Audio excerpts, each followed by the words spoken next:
Hello friends, സാമൂഹ്യശാസ്ത്രം standard A7 ഭാഗം 1 നമ്മളിവിടെ നോക്കാൻ പോകുന്നത്. അപ്പോൾ 5ാം ക്ലാസ് സാമൂഹ്യശാസ്ത്രം ഭാഗം 1 ഭാഗം 2 ഇത് രണ്ടും നമ്മുടെ ചാനലിൽ അപ്ലോഡ് ചെയ്തിട്ടുണ്ട്. ആവശ്യമുള്ള ആൾക്കാർ പോയി കാണുക. പിന്നെ നമ്മുടെ വീഡിയോസൊക്കെ എല്ലാവരും ഷെയർ ചെയ്യുക, ലൈക്ക് ചെയ്യുക, നമ്മുടെ ചാനൽ സബ്സ്ക്രൈബ് ചെയ്ത് സപ്പോർട്ട് ചെയ്യുക. ഓക്കെ, സോ നമുക്ക് സ്റ്റാർട്ട് ചെയ്യാം. ഈ ഒരു ഫസ്റ്റ് പാർട്ടിൽ വരുന്നത് ഏകദേശം 7 ചാപ്റ്റേഴ്സാണ്. ഇതിൽ ഫസ്റ്റ് ചാപ്റ്റർ വരുന്നത് മധ്യകാല ഇന്ത്യയാണ്. മധ്യകാല ഇന്ത്യ. ഓക്കെ, 1526 മുഗൾ ഭരണം സ്ഥാപിച്ചത് ബാബറാണ്. 1857 വരെ ഡൽഹി കേന്ദ്രമാക്കി ഇന്ത്യ ഭരിച്ച മുഗൾ ഭരണകാലത്തെ പ്രധാന ഭരണാധികാരികൾ ആരൊക്കെയാണെന്ന് നമുക്ക് നോക്കാം. ബാബർ, ഹുമയൂൺ, അക്ബർ, ജഹാംഗീർ, ഷാജഹാൻ, ഔറംഗസേബ്. അപ്പോൾ ബാബറിൻ്റെ കാലഘട്ടം 1526 മുതൽ 1530 വരെ ആയിരുന്നു. ഹുമയൂൺ 1530 മുതൽ 1540 വരെ കഴിഞ്ഞതിന് ശേഷം പിന്നെ ഒരു സൂർ രാജാവ് ഭരിച്ചിരുന്നു. അതിനുശേഷം വീണ്ടും ഹുമയൂൺ തന്നെ ഭരണം കീഴടക്കി 1555 മുതൽ 1556 വരെ അദ്ദേഹം തന്നെ ഭരിച്ചു. നെക്സ്റ്റ് അക്ബർ 1556 മുതൽ 1605 വരെ, ജഹാംഗീർ 1605 മുതൽ 1627 വരെ, ഷാജഹാൻ 1628 മുതൽ 1658 വരെ, ഔറംഗസേബ് 1658 മുതൽ 1707 വരെ. ഇത്രയുമാണ് പ്രധാനപ്പെട്ട മുഗൾ രാജാക്കന്മാർ. ഇനി മുഗൾ രാജ്യത്തിൻ്റെ ഔറംഗസേബിൻ്റെ കാലത്തെ മുഗൾ രാജ്യം എങ്ങനെയായിരുന്നു എന്നുള്ളതിൻ്റെ ഒരു ഭൂപടം ഇവിടെ കൊടുത്തിട്ടുണ്ട്. കാബൂൾ, കാശ്മീർ, പെഷ്വാർ, ലാഹോർ, അങ്ങനെ കുറച്ച് സ്ഥലങ്ങളും അന്നുണ്ടായിരുന്നതൊക്കെ കൊടുത്തിട്ടുണ്ട്. നെക്സ്റ്റ്, മുഗളരും ഒന്നാം പാനിപ്പത്ത് യുദ്ധവും. മംഗോൾ എന്ന പദത്തിൽ നിന്നാണ് മുഗൾ എന്ന പദം ഉത്ഭവിച്ചത്. മുഗൾ രാജ്യസ്ഥാപകനായ ബാബർ പിതാവ് വഴി തുർക്കി ഭരണാധികാരിയായിരുന്ന തിമൂറിൻ്റെയും മാതാവ് വഴി മംഗോൾ രാജാവായിരുന്ന ചെങ്കിസ് ഖാൻ്റെയും പിൻഗാമിയായിരുന്നു. 16-ാം നൂറ്റാണ്ടിൽ യൂറോപ്യന്മാരാണ് ഈ രാജവംശത്തെ മുഗൾ എന്ന് വിളിച്ചു തുടങ്ങിയത്. ലോധി വംശത്തിലെ അവസാനത്തെ ഭരണാധികാരിയായ ഇബ്രാഹിം ലോധിയും കാബൂളിലെ ഭരണാധികാരിയായിരുന്ന ബാബറും 1526 ഹരിയാനയിലെ പാനിപ്പത്തിൽ വെച്ച് ഏറ്റുമുട്ടി. ചരിത്രത്തിൽ ഇതിനെ ഒന്നാം പാനിപ്പത്ത് യുദ്ധമെന്ന് വിശേഷിപ്പിക്കുന്നു. ഈ യുദ്ധവിജയത്തിലൂടെയാണ് ബാബർ ഇന്ത്യയിൽ മുഗൾ ഭരണം സ്ഥാപിച്ചത്. അപ്പം ബാബർ ഇന്ത്യയിൽ മുഗൾ ഭരണം സ്ഥാപിച്ചത് 1526 ഒന്നാം പാനിപ്പത്ത് യുദ്ധത്തിലൂടെയാണ്. കിഴക്കിനെ വിറപ്പിച്ച അക്ബർ ചക്രവർത്തി നിര്യാതനായിരിക്കുന്നു. തീർച്ചയായും അക്ബർ മഹാനായ ചക്രവർത്തിയായിരുന്നു. ഒരേ സമയം പ്രജകളിൽ നിന്ന് സ്നേഹവും ബഹുമാനവും വിധേയത്വവും ലഭിച്ചുകൊണ്ട് തന്നെ ആജ്ഞാശക്തി നിലനിർത്താൻ അദ്ദേഹത്തിന് സാധിച്ചു. ഉയർന്ന താഴ്ന്ന വിഭാഗങ്ങളെന്ന തരംതിരിവില്ലാതെയും പരിചിത അപരിചിത വ്യത്യാസമില്ലാതെയും ഹിന്ദു, ക്രിസ്ത്യൻ, മുസ്ലിം വ്യത്യാസമില്ലാതെയും തുല്യനീതി നടപ്പിലാക്കിയ, കരുത്തരോട് ശക്തമായും അശക്തരോട് കരുണയോടും പെരുമാറിയ സുൽത്താൻ എല്ലാവർക്കും പ്രിയപ്പെട്ടവനായിരുന്നു. ജസ്യൂട്ട് പാതിരി പിയറി ജാറിക് അക്ബർ ചക്രവർത്തിയുടെ മരണാന്തരം, അതായത് CE 1605 എഴുതിയ അനുശോചനക്കുറിപ്പാണ് നമ്മളിപ്പോൾ വായിച്ചത്. നെക്സ്റ്റ്, 1575 തൻ്റെ പുതിയ തലസ്ഥാനമായ ഫത്തേപൂർ സിക്രിയിൽ അക്ബർ ഇബാദത്ത് ഖാന പണി കഴിപ്പിച്ചു. വിവിധ മതങ്ങളിലെ പണ്ഡിതരും പ്രമുഖരും ഇവിടെ ഒത്തുചേർന്നിരുന്നു. അക്ബർ പിന്തുടർന്നിരുന്ന മതസഹിഷ്ണുതാ നയത്തിന് ഇത്തരം ചർച്ചകൾ ഉത്തമ ഉദാഹരണങ്ങളാണ്. എല്ലാ മതങ്ങളുടെയും നല്ല വശങ്ങൾ കോർത്തിണക്കി അക്ബർ രൂപം കൊടുത്ത ദർശനമാണ് ദീൻ ഇ ലാഹി. എല്ലാവർക്കും സമാധാനം അഥവാ സുൽഹി ഇ കുൽ എന്നതാണ് ഈ ദർശനത്തിൻ്റെ കാതൽ. എല്ലാ ദർശനങ്ങളും മനുഷ്യരുടെ ക്ഷേമത്തിനു വേണ്ടിയുള്ളതാണ് എന്ന ആശയം വ്യക്തമാക്കുകയായിരുന്നു അദ്ദേഹത്തിൻ്റെ ലക്ഷ്യം. ജസിയ എന്ന മതനികുതി നിർത്തലാക്കിയത് ഭരണരംഗത്തും അക്ബർ സഹിഷ്ണുതാ നയം പിന്തുടർന്നിരുന്നു എന്നതിന് തെളിവാണ്. മുഗൾ ഭരണത്തിൻ്റെ എല്ലാ മേഖലകളിലും എല്ലാ മതസ്ഥരെയും തുല്യമായി പരിഗണിച്ചിരുന്നു. രാജ ടോഡൽമാൻ, രാജ മാൻസിംഗ്, രാജ ഭഗവൻ ദാസ്, ബീർബൽ എന്നിവർ അക്ബർ ചക്രവർത്തിയുടെ സദസ്സിൽ ഉന്നത സ്ഥാനം വഹിച്ചിരുന്നവരിൽ പ്രധാനികളാണ്.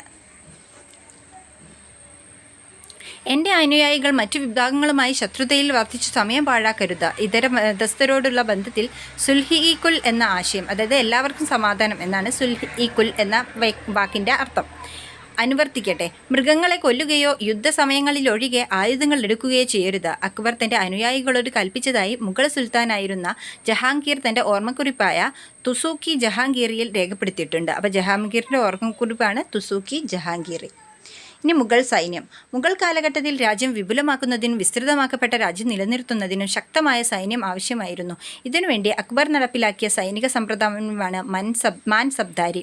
ഈ സമ്പ്രദായം അനുസരിച്ച് ഓരോ ഉദ്യോഗസ്ഥൻ്റെയും കീഴിൽ ഒരു സൈനിക വ്യൂഹമുണ്ടായിരിക്കും. ഓരോ ഉദ്യോഗസ്ഥനും നിലനിർത്തേണ്ട കുതിരപ്പടയാളികളുടെ എണ്ണത്തെയാണ് മാൻസബ് എന്ന പദവി സൂചിപ്പിക്കുന്നത്. നിലനിർത്തേണ്ട സൈനികരുടെ എണ്ണത്തിനനുസരിച്ചായിരുന്നു മാൻസബ്ദാരുടെ പദവി നിശ്ചയിച്ചിരുന്നത്. സർക്കാർ ഖജനാവിൽ നിന്ന് നേരിട്ട് പണം നൽകി സൈന്യത്തെ നിലനിർത്തുന്നതിനു പകരമാണ് ഈ സമ്പ്രദായം നടപ്പിലാക്കിയത്. മാൻസബ്ദാർക്ക് അവരുടെ പദവിക്കനുസരിച്ച് ഭൂമി പതിച്ചു നൽകിയിരുന്നു. പ്രസ്തുത ഭൂമിയിൽ നിന്നുള്ള നികുതി പിരിച്ചെടുത്താണ് മാൻസബ്ദാർ തൻ്റെ സൈന്യത്തെ നിലനിർത്തിയിരുന്നത്. ഭരണം ശക്തമായി മുന്നോട്ട് കൊണ്ടുപോകാൻ പ്രമുഖരുടെയും സൈനികരുടെയും പിന്തുണ ആവശ്യമായിരുന്നു. ഈ ലക്ഷ്യം കൈവരിക്കുന്നതിനായിരുന്നു മാൻസബ്ദാരി സമ്പ്രദായം നടപ്പിലാക്കിയത്. ഇനി മുഗൾ ഭരണരീതി. മുഗൾ കാലഘട്ടത്തിൽ ഭരണസൗകര്യത്തിനായി സ്വീകരിച്ചിരുന്ന ക്രമീകരണം എന്തായിരുന്നുവെന്ന് നോക്കാം. ഗ്രാമം, പർഗാന, സർക്കാർ, സുബ എന്നിങ്ങനെയാണ് മുഗൾ രാജ്യത്തിൻ്റെ ഘടന ഉണ്ടായിരുന്നത്. മുഗൾ ഭരണത്തിൽ അക്ബറിൻ്റെ കാലത്താണ് ഇത്തരത്തിൽ ഒരു ഭരണക്രമം ഫലപ്രദമായി രൂപപ്പെടുന്നത്. രാജ്യത്തിൻ്റെ പരമാധികാരിയും സർവ്വ സൈന്യാധിപനും നിയമനിർമ്മാതാവും അന്തിമ ന്യായാധിപനും ചക്രവർത്തിയായിരുന്നു. മുഗൾ കാലഘട്ടത്തിൽ നീതിന്യായ നിർവഹണത്തിനായി ഇന്നത്തെ പോലെ പ്രത്യേകതരം കോടതികൾ ഉണ്ടായിരുന്നില്ല. പകരം തദ്ദേശീയരായ മതപണ്ഡിതന്മാരാണ്, അതായത് ഖാസിമാർ, തർക്കങ്ങളിൽ അന്വേഷണം നടത്തി തീർപ്പ് കൽപ്പിച്ചിരുന്നത്. ഈ തീരുമാനത്തിൽ അതൃപ്തിയുള്ളവർക്ക് ചക്രവർത്തിയോട് നേരിട്ട് പരാതി പറയാൻ അവസരമുണ്ടായിരുന്നു. ഭരണകാര്യങ്ങളിൽ രാജാവിന് ഉപദേശം നൽകുന്നതിനായി മന്ത്രിമാരെയും വകുപ്പ് അധ്യക്ഷന്മാരെയും നിയമിച്ചിരുന്നു. ഇനി സാമൂഹിക സാമ്പത്തിക സ്ഥിതി. മുഗൾ ഭരണകാലത്തെ സമൂഹത്തെക്കുറിച്ച് അക്കാലത്ത് ഇന്ത്യ സന്ദർശിച്ച യൂറോപ്യൻ സഞ്ചാരികളും വ്യാപാരികളും അവരുടെ യാത്രാ വിവരങ്ങളിൽ രേഖപ്പെടുത്തിയിട്ടുണ്ട്. ഫ്യൂഡൽ സാമൂഹ്യ വ്യവസ്ഥിതിയായിരുന്നു അന്ന് നിലനിന്നിരുന്നത്. സമൂഹം പല തട്ടുകളായി വിഭജിക്കപ്പെട്ടിരുന്നു. സമൂഹത്തിൻ്റെ ഏറ്റവും അടിത്തട്ടിൽ സാധാരണക്കാരും ഏറ്റവും മുകളിൽ രാജാവുമായിരുന്നു. ജനങ്ങളുടെ ജീവിത നിലവാരം വേതനത്തെയും വരുമാനത്തെയും ആശ്രയിച്ചായിരുന്നു. രാജ്യത്തെ ജനങ്ങളിൽ ഭൂരിഭാഗവും കർഷകരായിരുന്നു. അവർക്കിടയിൽ ജാതി വ്യവസ്ഥ നിലനിന്നിരുന്നു. ഓരോ ജാതിയിൽപ്പെട്ടവർക്കും അവരുടേതായ ആചാരങ്ങളും അനുഷ്ഠാനങ്ങളും ഉണ്ടായിരുന്നു. മുഗൾ കാലഘട്ടത്തിൽ ഇന്ത്യ സന്ദർശിച്ച ഫ്രഞ്ച് സഞ്ചാരിയായ ജനങ്ങളുടെ ജീവിത നിലവാരം വേതനത്തെയും വരുമാനത്തെയും ആശ്രയിച്ചായിരുന്നു. രാജ്യത്തെ ജനങ്ങളിൽ ഭൂരിഭാഗവും കർഷകരായിരുന്നു. അവർക്കിടയിൽ ജാതി വ്യവസ്ഥ നിലനിന്നിരുന്നു. ഓരോ ജാതിയിൽപ്പെട്ടവർക്കും അവരുടേതായ ആചാരങ്ങളും അനുഷ്ഠാനങ്ങളും ഉണ്ടായിരുന്നു. മുഗൾ കാലഘട്ടത്തിൽ ഇന്ത്യ സന്ദർശിച്ച ഫ്രഞ്ച് സഞ്ചാരിയായ ടവർണിയർ അന്നത്തെ സാമൂഹ്യാവസ്ഥയെക്കുറിച്ചും ജനങ്ങളുടെ ജീവിത രീതിയെക്കുറിച്ചും രേഖപ്പെടുത്തിയിട്ടുണ്ട്. ഓരോ സ്ഥലത്തെയും ജനങ്ങളുടെ ജീവിത രീതി, ഭക്ഷണം, വസ്ത്രം എന്നിവയിൽ വളരെയധികം വ്യത്യാസങ്ങൾ നിലനിന്നിരുന്നു. ബാബർ തൻ്റെ ഓർമ്മക്കുറിപ്പുകളിൽ അക്കാലത്ത് ഇന്ത്യയിൽ നിലനിന്നിരുന്ന തൊഴിൽ വ്യവസ്ഥയെക്കുറിച്ചും ജാതിയെക്കുറിച്ചും രേഖപ്പെടുത്തിയിട്ടുണ്ട്. ആഗ്രയും ഫത്തേപൂർ സിക്രിയും ലണ്ടൻ നഗരങ്ങളെക്കാൾ വലുതും ജനനിബിഡവുമായിരുന്നു. ഏതാണ്ട് 12 മൈൽ ദൂരമുണ്ട് ഈ നഗരങ്ങൾ തമ്മിൽ. ഈ ദൂരം അത്രയും വഴി നീളെ ഭക്ഷ്യവസ്തുക്കളും മറ്റും വിൽക്കുന്ന അങ്ങാടികൾ കാണാം. മുഗൾ കാലഘട്ടത്തിൽ ഇന്ത്യ സന്ദർശിച്ച ഇംഗ്ലീഷുകാരനായ റാൽഫ് ഫിച്ച് ഇന്ത്യയിലെ 2 നഗരങ്ങളെക്കുറിച്ച് വിവരിച്ചിരിക്കുന്നതാണ് മുകളിൽ നൽകിയിരിക്കുന്നത്. മുഗൾ ഭരണകാലത്ത് നാം എത്രത്തോളം സാമ്പത്തിക പുരോഗതി കൈവരിച്ചിരുന്നുവെന്ന് ഈ വിവരണം സൂചിപ്പിക്കുന്നു. സാമ്പത്തിക പുരോഗതിക്ക് അടിസ്ഥാനം കാർഷിക രംഗത്തെ നേട്ടങ്ങളായിരുന്നു. നെല്ല്, ഗോതമ്പ്, ബാർലി, കരിമ്പ്, പരുത്തി, എണ്ണക്കുരുക്കൾ തുടങ്ങിയവ അക്കാലത്തെ പ്രധാന കാർഷിക ഉൽപ്പന്നങ്ങളായിരുന്നു. അബുൽ ഫസൽ തൻ്റെ പുസ്തകമായ ഐൻ-ഇ-അക്ബരിയിൽ ഇന്ത്യക്കാർ വ്യത്യസ്തങ്ങളായ നെല്ലിനങ്ങൾ കൃഷി ചെയ്തിരുന്നതായി രേഖപ്പെടുത്തിയിട്ടുണ്ട്.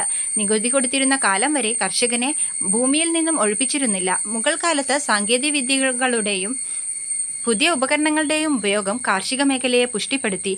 ജലസേചനത്തിനായി പേർഷ്യൻ ചക്രവും കനാലുകളും വ്യാപകമായി ഉപയോഗപ്പെടുത്തിയിരുന്നു. അബുൽ ഫസിൽ. മുഗൾ ഭരണകാലത്തെ മുഖ്യ ചരിത്രകാരനായിരുന്നു അബുൽ ഫസൽ. അക്ബറിൻ്റെ ഉപദേശകനും ജീവചരിത്രകാരനുമായിരുന്നു ഇദ്ദേഹം. ഐൻ-ഇ-അക്ബരി, അക്ബർനാമ എന്നീ ഗ്രന്ഥങ്ങളുടെ കർത്താവാണ്. കാർഷിക രംഗത്തെ ഉൽപാദന വർധനവ് കച്ചവടത്തെയും നഗരവൽക്കരണത്തെയും ത്വരിതപ്പെടുത്തി. വിദേശ ചരക്കുകളുടെ പ്രവേശന കവാടമായിരുന്നു ഗുജറാത്ത്. അപ്പോൾ വിദേശ ചരക്കുകളുടെ പ്രവേശന കവാടം എവിടെയായിരുന്നു? ഗുജറാത്തായിരുന്നു. തുണിത്തരങ്ങൾ, മസ്ലിൻ പട്ട്, പഞ്ചസാര, അരി തുടങ്ങിയവ ആയിരുന്നു പ്രധാന കയറ്റുമതി ഇനങ്ങൾ. ജലഗതാഗതം കാര്യമായ പുരോഗതി കൈവരിച്ചു. ഇക്കാലത്തെ പ്രധാന നഗരങ്ങളായിരുന്നു ധാക്ക, മുർഷിദാബാദ്, സൂറത്ത്, ലാഹോർ, ആഗ്ര തുടങ്ങിയവ. മുഗൾ ഭരണകാലത്തെ നഗരങ്ങൾ ഇന്ന് ഏത് രാജ്യങ്ങളിലാണ് സ്ഥിതി ചെയ്യുന്നതെന്ന് കണ്ടെത്താൻ പറഞ്ഞിട്ടുണ്ട്. ധാക്ക ബംഗ്ലാദേശിലാണ്, ലാഹോർ പാകിസ്ഥാനിലാണ്, സൂറത്ത് ഇന്ത്യയിലാണ്, ആഗ്ര ഇന്ത്യയിലാണ്. സാംസ്കാരിക സമന്വയം. മുഗൾ ഭരണകാലത്ത് പേർഷ്യൻ ഭാഷയിലേക്ക് വിവർത്തനം ചെയ്യപ്പെട്ട മഹാഭാരതത്തിൻ്റെ പുറംചട്ടയുടെ ചിത്രമാണിത്. ഇതാണ് ചിത്രം. രസ്നാമ എന്നാണ് പുസ്തകത്തിൻ്റെ പേര്. മുഗൾ ചക്രവർത്തിയായിരുന്ന ഷാജഹാൻ്റെ മകനായ ദാരാ ഷുക്കോ ആണ് ഇത് പരിഭാഷപ്പെടുത്തിയത്. മുഗൾ വംശജൻ ഇന്ത്യൻ സംസ്കാരവുമായി കൂടിച്ചേർന്നതിൻ്റെ ഉദാഹരണമാണിത്. ഇക്കാലത്ത് വിവിധ മേഖലകളിൽ സാംസ്കാരിക കൂടിച്ചേരലുകൾ നടന്നു. അത്തരത്തിലുള്ള സാംസ്കാരിക സമന്വയത്തിൻ്റെ ചില ഉദാഹരണങ്ങൾ നമുക്ക് നോക്കാം. താജ്മഹൽ, ആഗ്രാകോട്ട, ചെങ്കോട്ട തുടങ്ങിയവ ഇന്ത്യയുടെയും മുഗളന്മാർ ഇവിടേക്ക് കൊണ്ടുവന്ന പേർഷ്യൻ വാസ്തുവിദ്യാ ശൈലിയുടെയും സമന്വയത്തിന് ഉദാഹരണങ്ങളാണ്. പേർഷ്യൻ, ഹിന്ദി ഭാഷകൾ കൂടിച്ചേർന്ന് പുതിയൊരു ഭാഷയായ ഉറുദു രൂപപ്പെട്ടതും ഇക്കാലത്താണ്. അപ്പോൾ ഈ ഉറുദു ഏതൊക്കെ ഭാഷകൾ കൂടിച്ചേർന്നാണ്? പേർഷ്യൻ, ഹിന്ദി ഭാഷകൾ കൂടിച്ചേർന്നാണ്. ഹിന്ദുസ്ഥാനി സംഗീതം ഉത്ഭവിച്ചതും ഈ സമന്വയത്തിൻ്റെ ഭാഗമായിട്ടാണ്. മുഗൾ ഭരണകാലത്ത് മനുഷ്യജീവിതത്തിൻ്റെ എല്ലാ മേഖലകളിലും ഇത്തരത്തിലുള്ള സമന്വയത്തിൻ്റെ ഉദാഹരണങ്ങൾ കാണാൻ കഴിയും. വിജയനഗര ഭരണം. മധ്യകാലത്ത് ഡൽഹി കേന്ദ്രമാക്കി ഭരണം നടത്തിയ മുഗൾ രാജവംശത്തെക്കുറിച്ച് നിങ്ങൾ മനസ്സിലാക്കിയല്ലോ. ഇക്കാലത്ത് ദക്ഷിണേന്ത്യയിലും വ്യത്യസ്ത രാജവംശങ്ങൾ നിലനിന്നിരുന്നു. അക്കൂട്ടരിൽ പ്രധാനപ്പെട്ടവരാണ് വിജയനഗര രാജ്യം. അപ്പോൾ ഇത് ദക്ഷിണേന്ത്യയിലാണ്. വിജയനഗരവും ഹംപിയും. വിജയനഗരം അതായത് വിജയത്തിൻ്റെ നഗരം ഒരേ സമയം ഒരു നഗരത്തിൻ്റെയും രാജ്യത്തിൻ്റെയും പേരായിരുന്നു. CE 1565 ഈ നഗരം നശിപ്പിക്കപ്പെടുകയും തുടർന്നുള്ള നൂറ്റാണ്ടുകളിൽ അത് ജനമനസ്സുകളിൽ മാത്രം നിലനിൽക്കുകയും ചെയ്തു. അവരുടെ ഓർമ്മയിൽ അത് ഹംപി എന്ന പേരിൽ നിലനിന്നു. 1800 കേണൽ മക്കൻസി എന്ന ഇംഗ്ലീഷ് ഈസ്റ്റ് ഇന്ത്യ കമ്പനി ഉദ്യോഗസ്ഥനാണ് ഹംപിയുടെ അവശിഷ്ടങ്ങൾ കണ്ടെത്തിയത്. അതിലൂടെയാണ് വിജയനഗരത്തിൻ്റെ ചരിത്രത്തിലേക്ക് ഗവേഷകരുടെ ശ്രദ്ധ പതിഞ്ഞത്. വിജയനഗരത്തിൻ്റെ ഒരു ഭൂപടം ഇവിടെ കൊടുത്തിട്ടുണ്ട്. കൃഷ്ണദേവരായരുടെ കാലത്ത് വിജയനഗരാണ്. അതായത് കൃഷ്ണദേവരായർ വിജയനഗര സാമ്രാജ്യത്തിലെ ഒരു രാജാവായിരുന്നു. ഇനി വിജയനഗര രാജാക്കന്മാർ. സംഗമ രാജവംശത്തിലെ രാജാക്കന്മാരാണ് ഹരിഹരൻ, ബുക്കൻ. സാലുവ വംശത്തിലെ രാജാവാണ് നരസിംഹ സാലുവ. തുളുവ വംശത്തിലേത് വീര നരസിംഹൻ കൃഷ്ണദേവരായർ. അരവിഡു വംശത്തിലേതാണ് തിരുമല വെങ്കിട വൺ. ഹരിഹരൻ, ബുക്കൻ എന്നീ സഹോദരങ്ങളാണ് CE 1336 വിജയനഗരം സ്ഥാപിച്ചത്. സംഗമ രാജവംശമാണ് അവർ. ദക്ഷിണേന്ത്യയിലെ ശക്തവും സമ്പന്നവുമായ രാജ്യമായിരുന്നു വിജയനഗരത്തിലെ ഏറ്റവും പ്രശസ്തനായ ഭരണാധികാരിയായിരുന്ന കൃഷ്ണദേവരായർ. 1509 മുതൽ 1529 വരെയാണ് അദ്ദേഹം ഭരിച്ചത്. അദ്ദേഹത്തെക്കുറിച്ച് യൂറോപ്യൻ സഞ്ചാരിയായ ബാർബോസ പറഞ്ഞ വാക്കുകൾ നോക്കാം. ഏതൊരാൾക്കും യാതൊരു അസ്വാരസ്യവുമില്ലാതെ ക്രിസ്ത്യാനിയെന്നോ ജൂതനെന്നോ മൂറെന്നോ കിരാതനെന്നോ വ്യത്യാസമില്ലാതെ തൻ്റെ വിശ്വാസം നിലനിർത്തിക്കൊണ്ട് വന്നു പോകുന്നതിനും ജീവിക്കുന്നതിനും യാതൊരു തടസ്സവുമില്ലാത്ത വിധം രാജാവ് സ്വാതന്ത്ര്യം അനുവദിച്ചിരുന്നു. രാജ്യത്തെ നീതിന്യായ വ്യവസ്ഥയും സമത്വം നിറഞ്ഞതാണ്. ബാർബോസ ഇന്ത്യ സന്ദർശിച്ച പോർച്ചുഗീസ് സഞ്ചാരി. കൃഷ്ണദേവരായരുടെ ഭരണകാലം രാജ്യവ്യാപനത്തിൻ്റെയും വികസനത്തിൻ്റെയും കാലഘട്ടമായിരുന്നു. ധാരാളം നിർമ്മാണ പ്രവർത്തനങ്ങൾ അദ്ദേഹത്തിൻ്റെ കാലത്ത് നടത്തിയിരുന്നു. തലസ്ഥാന നഗരിയായ ഹംപിയിൽ കൂടുതൽ സൗകര്യങ്ങൾ ഏർപ്പെടുത്തിയതോടൊപ്പം കോട്ടകളും കൊട്ടാരങ്ങളും ക്ഷേത്രങ്ങളും പണി കഴിപ്പിച്ചിരുന്നു. മതസഹിഷ്ണുതയായിരുന്നു അദ്ദേഹത്തിൻ്റെ പ്രശസ്തിക്ക് മറ്റൊരു പ്രധാന കാരണം. എല്ലാ മതങ്ങളെയും ഒരേപോലെ പരിഗണിക്കുകയും വിവിധ മതസ്ഥർക്ക് അവരുടേതായ വിശ്വാസങ്ങൾ നിലനിർത്തിക്കൊണ്ട് ജീവിക്കാനുള്ള എല്ലാ സ്വാതന്ത്ര്യവും അനുവദിക്കുകയും ചെയ്തിരുന്നു. കൃഷ്ണദേവരായരുടെ കാലത്ത് കലാ, സാഹിത്യ, സാംസ്കാരിക മേഖലകളും ശ്രദ്ധേയമായി പുരോഗതി കൈവരിച്ചിരുന്നു. അസാമാന്യമായ പാണ്ഡിത്യമുണ്ടായിരുന്ന അദ്ദേഹം അമുക്തമാല്യത, ജാംബവതി കല്യാണം എന്നീ കൃതികൾ രചിച്ചിട്ടുണ്ട്. അപ്പോൾ കൃഷ്ണദേവരായർ രചിച്ച കൃതികളാണ് അമുക്തമാല്യത, ജാംബവതി കല്യാണം. തെലുങ്ക്, കന്നഡ, തമിഴ് സാഹിത്യങ്ങളെ അദ്ദേഹം പ്രോത്സാഹിപ്പിച്ചിരുന്നു. അഷ്ടദിഗ്ഗജങ്ങൾ എന്ന് അറിയപ്പെട്ടിരുന്ന പണ്ഡിതർ കൃഷ്ണദേവരായരുടെ സദസ്സിനെ അലങ്കരിച്ചിരുന്നു. നെക്സ്റ്റ്, ഭരണ സംവിധാനം. വിജയനഗര ഭരണത്തിനു രാജവാഴ്ചയാണ് നിലനിന്നിരുന്നത്. ഭരണ സൗകര്യത്തിനായി രാജ്യത്തെ മണ്ഡലങ്ങൾ അതായത് പ്രവിശ്യകൾ, നാടുകൾ അതായത് ജില്ലകൾ, സ്ഥലം അതായത് ഉപജില്ലകൾ, പിന്നെ ഗ്രാമങ്ങൾ അതായത് 4 ഉണ്ട്. മണ്ഡലങ്ങൾ, നാടുകൾ, സ്ഥലം, ഗ്രാമങ്ങൾ എന്നിങ്ങനെ വിഭജിച്ചിരുന്നു. രാജാവിനെ സഹായിക്കാൻ മന്ത്രിസഭ ഉണ്ടായിരുന്നു. മന്ത്രിമാരെ തരം താഴ്ത്തുന്നതിനും ശിക്ഷിക്കാനുമുള്ള അധികാരം രാജാവിനുണ്ടായിരുന്നു. നീതി നിർവഹണത്തിനായി വിവിധ തലങ്ങളിൽ കോടതികൾ സ്ഥാപിച്ചിരുന്നു. അപ്പീൽ അധികാരി രാജാവ് തന്നെയായിരുന്നു. ചെറിയ കുറ്റങ്ങളും തൊഴിൽപരമായ പ്രശ്നങ്ങളും ഗ്രാമങ്ങളിലെ കോടതികളിൽ തന്നെ കൈകാര്യം ചെയ്തിരുന്നു. വിജയനഗരത്തിലെ ഭരണ സംവിധാനത്തിൽ പ്രധാന പങ്ക് വഹിച്ചവരായിരുന്നു നായകന്മാരും അമരനായകന്മാരും. സൈനിക മേധാവികൾ അമരനായകന്മാർ എന്ന പേരിലാണ് അറിയപ്പെട്ടിരുന്നത്. രാജാക്കന്മാർ അവർക്കായി ഭൂപ്രദേശങ്ങൾ അനുവദിച്ചു നൽകിയിരുന്നു. ഈ പ്രദേശങ്ങൾ അമര എന്ന പേരിൽ അറിയപ്പെട്ടു. അമരത്തിൻ്റെ ഭരണം നിർവഹിച്ചിരുന്നത് അമരനായകന്മാരായിരുന്നു. ഈ പ്രദേശങ്ങളുടെ നികുതി പിരിവിനുള്ള അവകാശം അമരനായകന്മാർക്കായിരുന്നു. അമരനായകർ രാജാവിന് ഒരു നിശ്ചിത തുക നൽകിയിരുന്നു. ഇവർ ഒരു നിശ്ചിത എണ്ണം കാലാളുകൾ, കുതിരകൾ, ആനകൾ എന്നിവ നിലനിർത്തിയിരുന്നു. ഈ വ്യവസ്ഥയെ അമരനായക സംവിധാനം എന്നാണ് വിളിച്ചിരുന്നത്. സാമൂഹ്യ സാമ്പത്തിക സ്ഥിതി. വിവിധ ജാതി മത വിഭാഗങ്ങൾ ഉൾപ്പെട്ടതായിരുന്നു വിജയനഗര സമൂഹം. ബ്രാഹ്മണർക്കായിരുന്നു സമൂഹത്തിൽ മേധാവിത്വം ഉണ്ടായിരുന്നത്. ക്ഷേത്രങ്ങൾക്ക് അനുവദിച്ചിരുന്ന ഭൂമിയിൽ നിന്നുള്ള വരുമാനം ഇവർക്ക് അവകാശപ്പെട്ടതായിരുന്നു. ക്ഷേത്രങ്ങളിലെ പൂജാതി കർമ്മങ്ങൾ, മതപരമായ ചടങ്ങുകൾ തുടങ്ങിയവയ്ക്ക് നേതൃത്വം നൽകിയിരുന്നത് ബ്രാഹ്മണരായിരുന്നു. സമൂഹത്തിലെ മറ്റു വിഭാഗങ്ങൾ കൃഷി, കച്ചവടം, കൈത്തൊഴിലുകൾ തുടങ്ങിയ മേഖലകളിലാണ് മുഖ്യമായും ഏർപ്പെട്ടിരുന്നത്. രാജകൊട്ടാരത്തിൽ രാജകീയ കണക്കുകൾ തയ്യാറാക്കാനും പൂന്തോട്ടം അലങ്കരിക്കാനും രാജാക്കന്മാർ സ്ത്രീകളുടെ സേവനം ഉപയോഗപ്പെടുത്തിയിരുന്നു. സമ്പന്നരുടെ ഇടയിൽ ബഹുഭാര്യത്വം നിലനിന്നിരുന്നു. ശൈശവവിവാഹം, സതി സമ്പ്രദായം എന്നിവയും സമൂഹത്തിൽ കാണപ്പെട്ടിരുന്നു. മുന്നോട്ടു പോകുമ്പോൾ നിങ്ങളുടെ മുമ്പിൽ വിശാലവും മനോഹരവുമായ ഒരു തെരുവുണ്ട്. ഈ തെരുവിൽ നിരവധി വ്യാപാരികൾ ജീവിക്കുന്നു. അവിടെ നിങ്ങൾക്ക് മാണിക്യക്കല്ലുകളും മരതകങ്ങളും പവിഴങ്ങളും മുത്തുകളും തുണിത്തരങ്ങളും വിൽപ്പനയ്ക്ക് വെച്ചിരിക്കുന്നത് കാണാം. അവിടെ കുതിരകൾ, ഓറഞ്ച്, മുന്തിരി, തടി തുടങ്ങിയവയെല്ലാം വിൽക്കുന്നു. ഡൊമിംഗോ പയസ് വിജയനഗരം സന്ദർശിച്ച പോർച്ചുഗീസ് സഞ്ചാരിയായ ഡൊമിംഗോ പയസ് എഴുതിയ ചില വാക്കുകളാണ് നമ്മൾ വായിച്ചത്. വിജയനഗരത്തിൻ്റെ പ്രൗഢി ആ രാജ്യം സന്ദർശിച്ച ഒട്ടേറെ സഞ്ചാരികൾ രേഖപ്പെടുത്തിയിട്ടുണ്ട്. ജനങ്ങളുടെ പ്രധാന തൊഴിൽ കൃഷിയായിരുന്നു. സിൽക്ക്, പരുത്തി വസ്ത്രങ്ങളാണ് സാധാരണയായി ഉപയോഗിച്ചിരുന്നത്. വിജയനഗരത്തിൻ്റെ ചുറ്റുമുള്ള വരണ്ടുകിടക്കുന്ന പ്രദേശങ്ങളെ ജലസേചന യോഗ്യമാക്കി. 15-ാം നൂറ്റാണ്ടിൽ നിർമ്മിച്ച കമലാപുരം കുളവും ഹിരിയ കനാലും തുംഗഭദ്ര നദിക്ക് കുറുകെ കെട്ടിയ അണക്കെട്ടും കാർഷിക മേഖലയെ പുഷ്ടിപ്പെടുത്തി. ഭൂമി സർവേ ചെയ്ത് ഗുണനിലവാരമനുസരിച്ച് നികുതി നിശ്ചയിച്ചിരുന്നു. ഭൂനികുതിക്ക് പുറമെ തൊഴിൽ നികുതി, വീട്ടുനികുതി, വിവിധ തരത്തിലുള്ള ലൈസൻസ് ഫീസുകൾ, കോടതി ശിക്ഷ അനുസരിച്ചുള്ള പിഴകൾ എന്നിവയായിരുന്നു ഗവൺമെൻറ്റിൻ്റെ പ്രധാന വരുമാന മാർഗങ്ങൾ. വിജയനഗരം ഒരു വലിയ വ്യാപാര കേന്ദ്രമായി വികാസം പ്രാപിച്ചു. ഇന്ത്യയുടെയും ലോകത്തിൻ്റെയും വിവിധ ഭാഗങ്ങളിൽ നിന്നും വ്യാപാരികൾ പേരുകേട്ട വിജയനഗരത്തിൽ എത്തിച്ചേർന്നിരുന്നു. ഭരണാധികാരികൾ വിദേശ വ്യാപാരത്തിന് വളരെയേറെ പ്രോത്സാഹനം നൽകി. പോർച്ചുഗീസുകാർക്കും അറബികൾക്കുമായിരുന്നു വിദേശ വ്യാപാരത്തിൻ്റെ കുത്തക ഉണ്ടായിരുന്നത്. ചൈന, ശ്രീലങ്ക എന്നീ രാജ്യങ്ങളുമായും വ്യാപാരം നടന്നിരുന്നു. അറേബ്യ, മധ്യേഷ്യ എന്നിവിടങ്ങളിൽ നിന്നും കൊണ്ടുവന്നിരുന്ന കുതിരകളുടെ കച്ചവടം പ്രധാനമായും നടത്തിയത് അറബികളായിരുന്നു. കുതിരകൾ കച്ചവടത്തിൻ്റെ ഒരു പ്രധാന ഇനമായിരുന്നു. കുതിര കച്ചവടത്തിൽ ഏർപ്പെട്ടിരുന്ന പ്രാദേശിക കച്ചവടക്കാർ കുതിരച്ചെട്ടികൾ എന്നറിയപ്പെട്ടു. കാലക്രമേണ അറബികളെ പിന്തള്ളി പോർച്ചുഗീസുകാർ ഈ കച്ചവടത്തിൻ്റെ നിയന്ത്രണം ഏറ്റെടുത്തു. വ്യാപാരത്തിൽ നിന്നുള്ള വരുമാനം രാഷ്ട്രത്തിൻ്റെ സമ്പദ് വ്യവസ്ഥയെ ശക്തിപ്പെടുത്തി. നഗരത്തിൽ നിന്നും ലഭിച്ച ചൈനീസ് മൺപാത്രങ്ങൾ ചൈനയുമായുള്ള കച്ചവട ബന്ധത്തെ സൂചിപ്പിക്കുന്നു. ഇനി സാംസ്കാരികം. വിത്തലസ്വാമി ക്ഷേത്രം ഹംപിയിലാണ്. അതുപോലെ ഹസാര രാമക്ഷേത്രം ഹംപിയിലാണ്. അതിൻ്റെ രണ്ടിൻ്റെയും ചിത്രങ്ങൾ ഇവിടെ കൊടുത്തിട്ടുണ്ട്.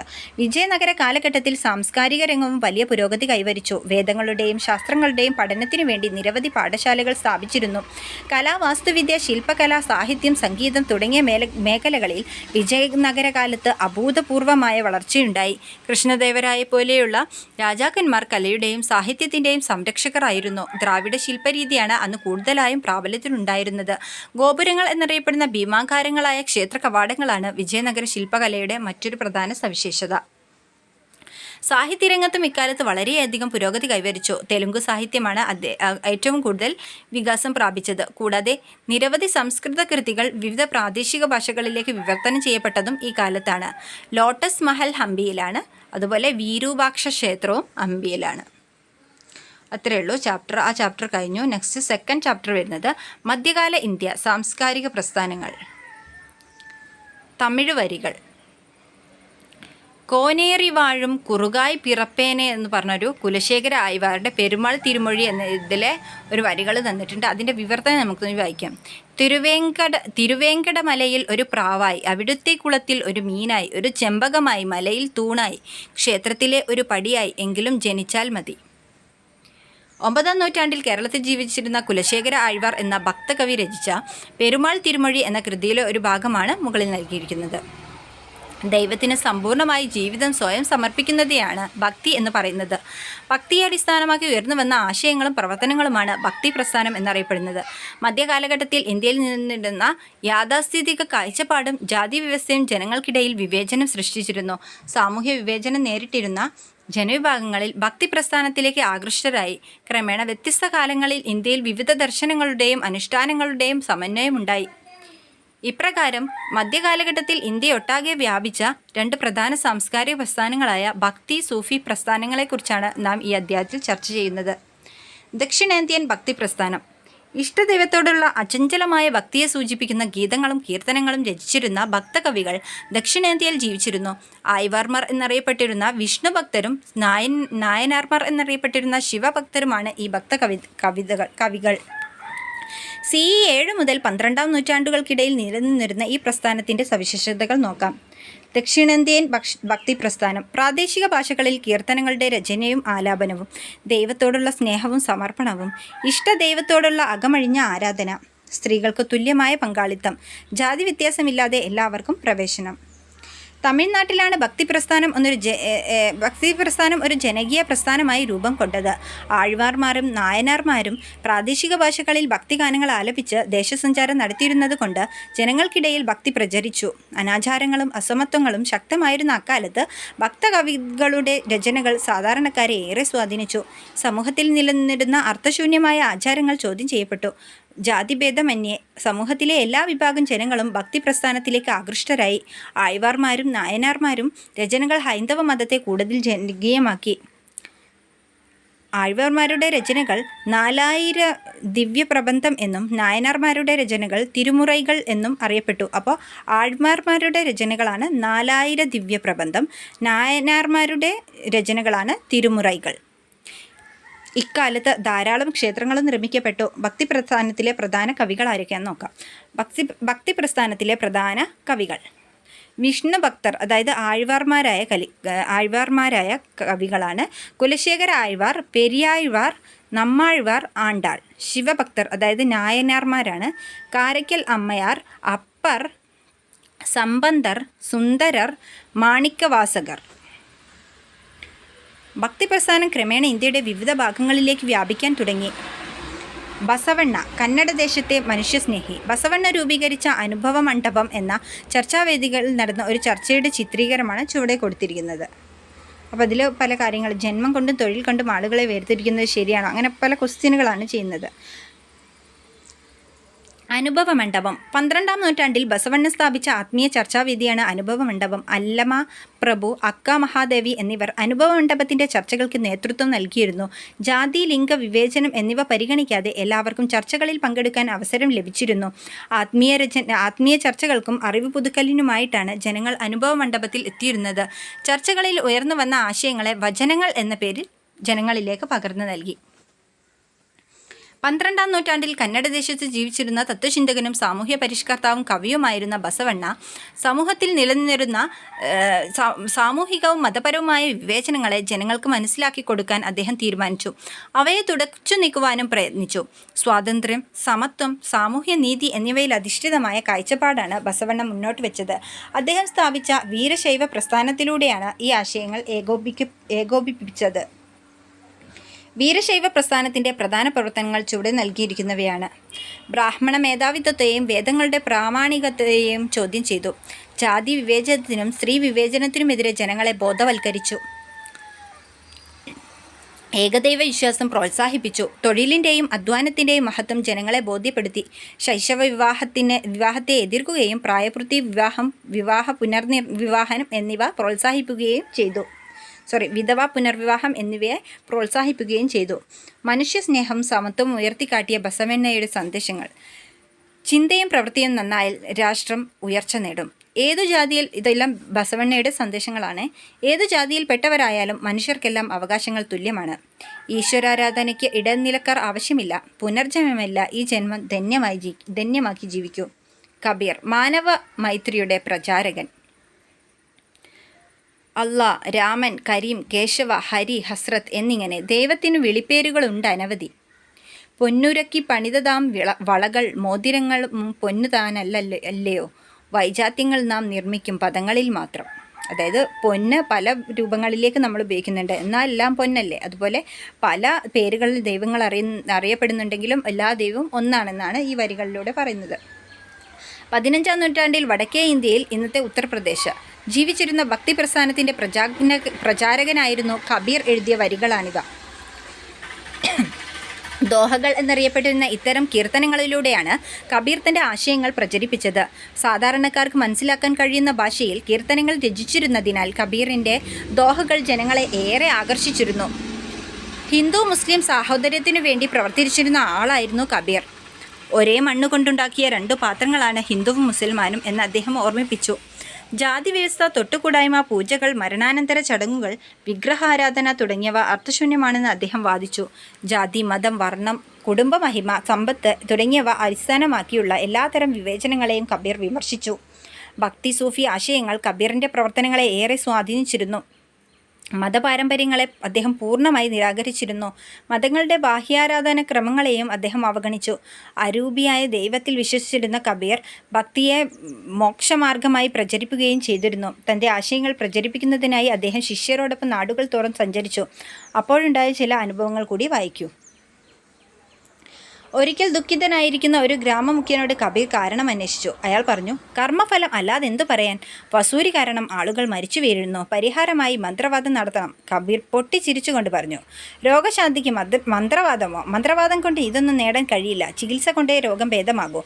മറ്റൊരിക്കൽ കബീറിനും കൂട്ടർക്കും ആളുകൾ ഉപഹാരങ്ങൾ നൽകാൻ തുടങ്ങി. അദ്ദേഹം പറഞ്ഞു, ഞങ്ങൾ നെയ്ത്തുകാരും ലോഹപ്പണിക്കാരും മരം കടയുന്നവരും കൃഷിക്കാരും ചെരുപ്പ് കുത്തുന്നവരും ഒക്കെയാണ്. തൊഴിൽ ചെയ്തവരാണ് ഞങ്ങൾ ജീവിക്കുന്നത്. ഉപഹാരങ്ങൾ ഞങ്ങൾക്ക് വേണ്ട. അങ്ങനെ ഒരു മനോഭാവമായിരുന്നു കബീർ കൊണ്ടുനടന്നത്. നെക്സ്റ്റ്, ഗുരു നാനാക്ക്, സ്നേഹവും സാഹോദര്യവും. ഗുരു നാനാക്കും ബായ് മർദാനയും ഒരിക്കൽ സജ്ജൻ തഗ്ഗിൻ്റെ സത്രത്തിൽ വിശ്രമിക്കാനെത്തി. അവിടെ വരുന്നവരെ കൊള്ളയടിക്കുന്ന സ്വഭാവം അയാൾക്കുണ്ടായിരുന്നു.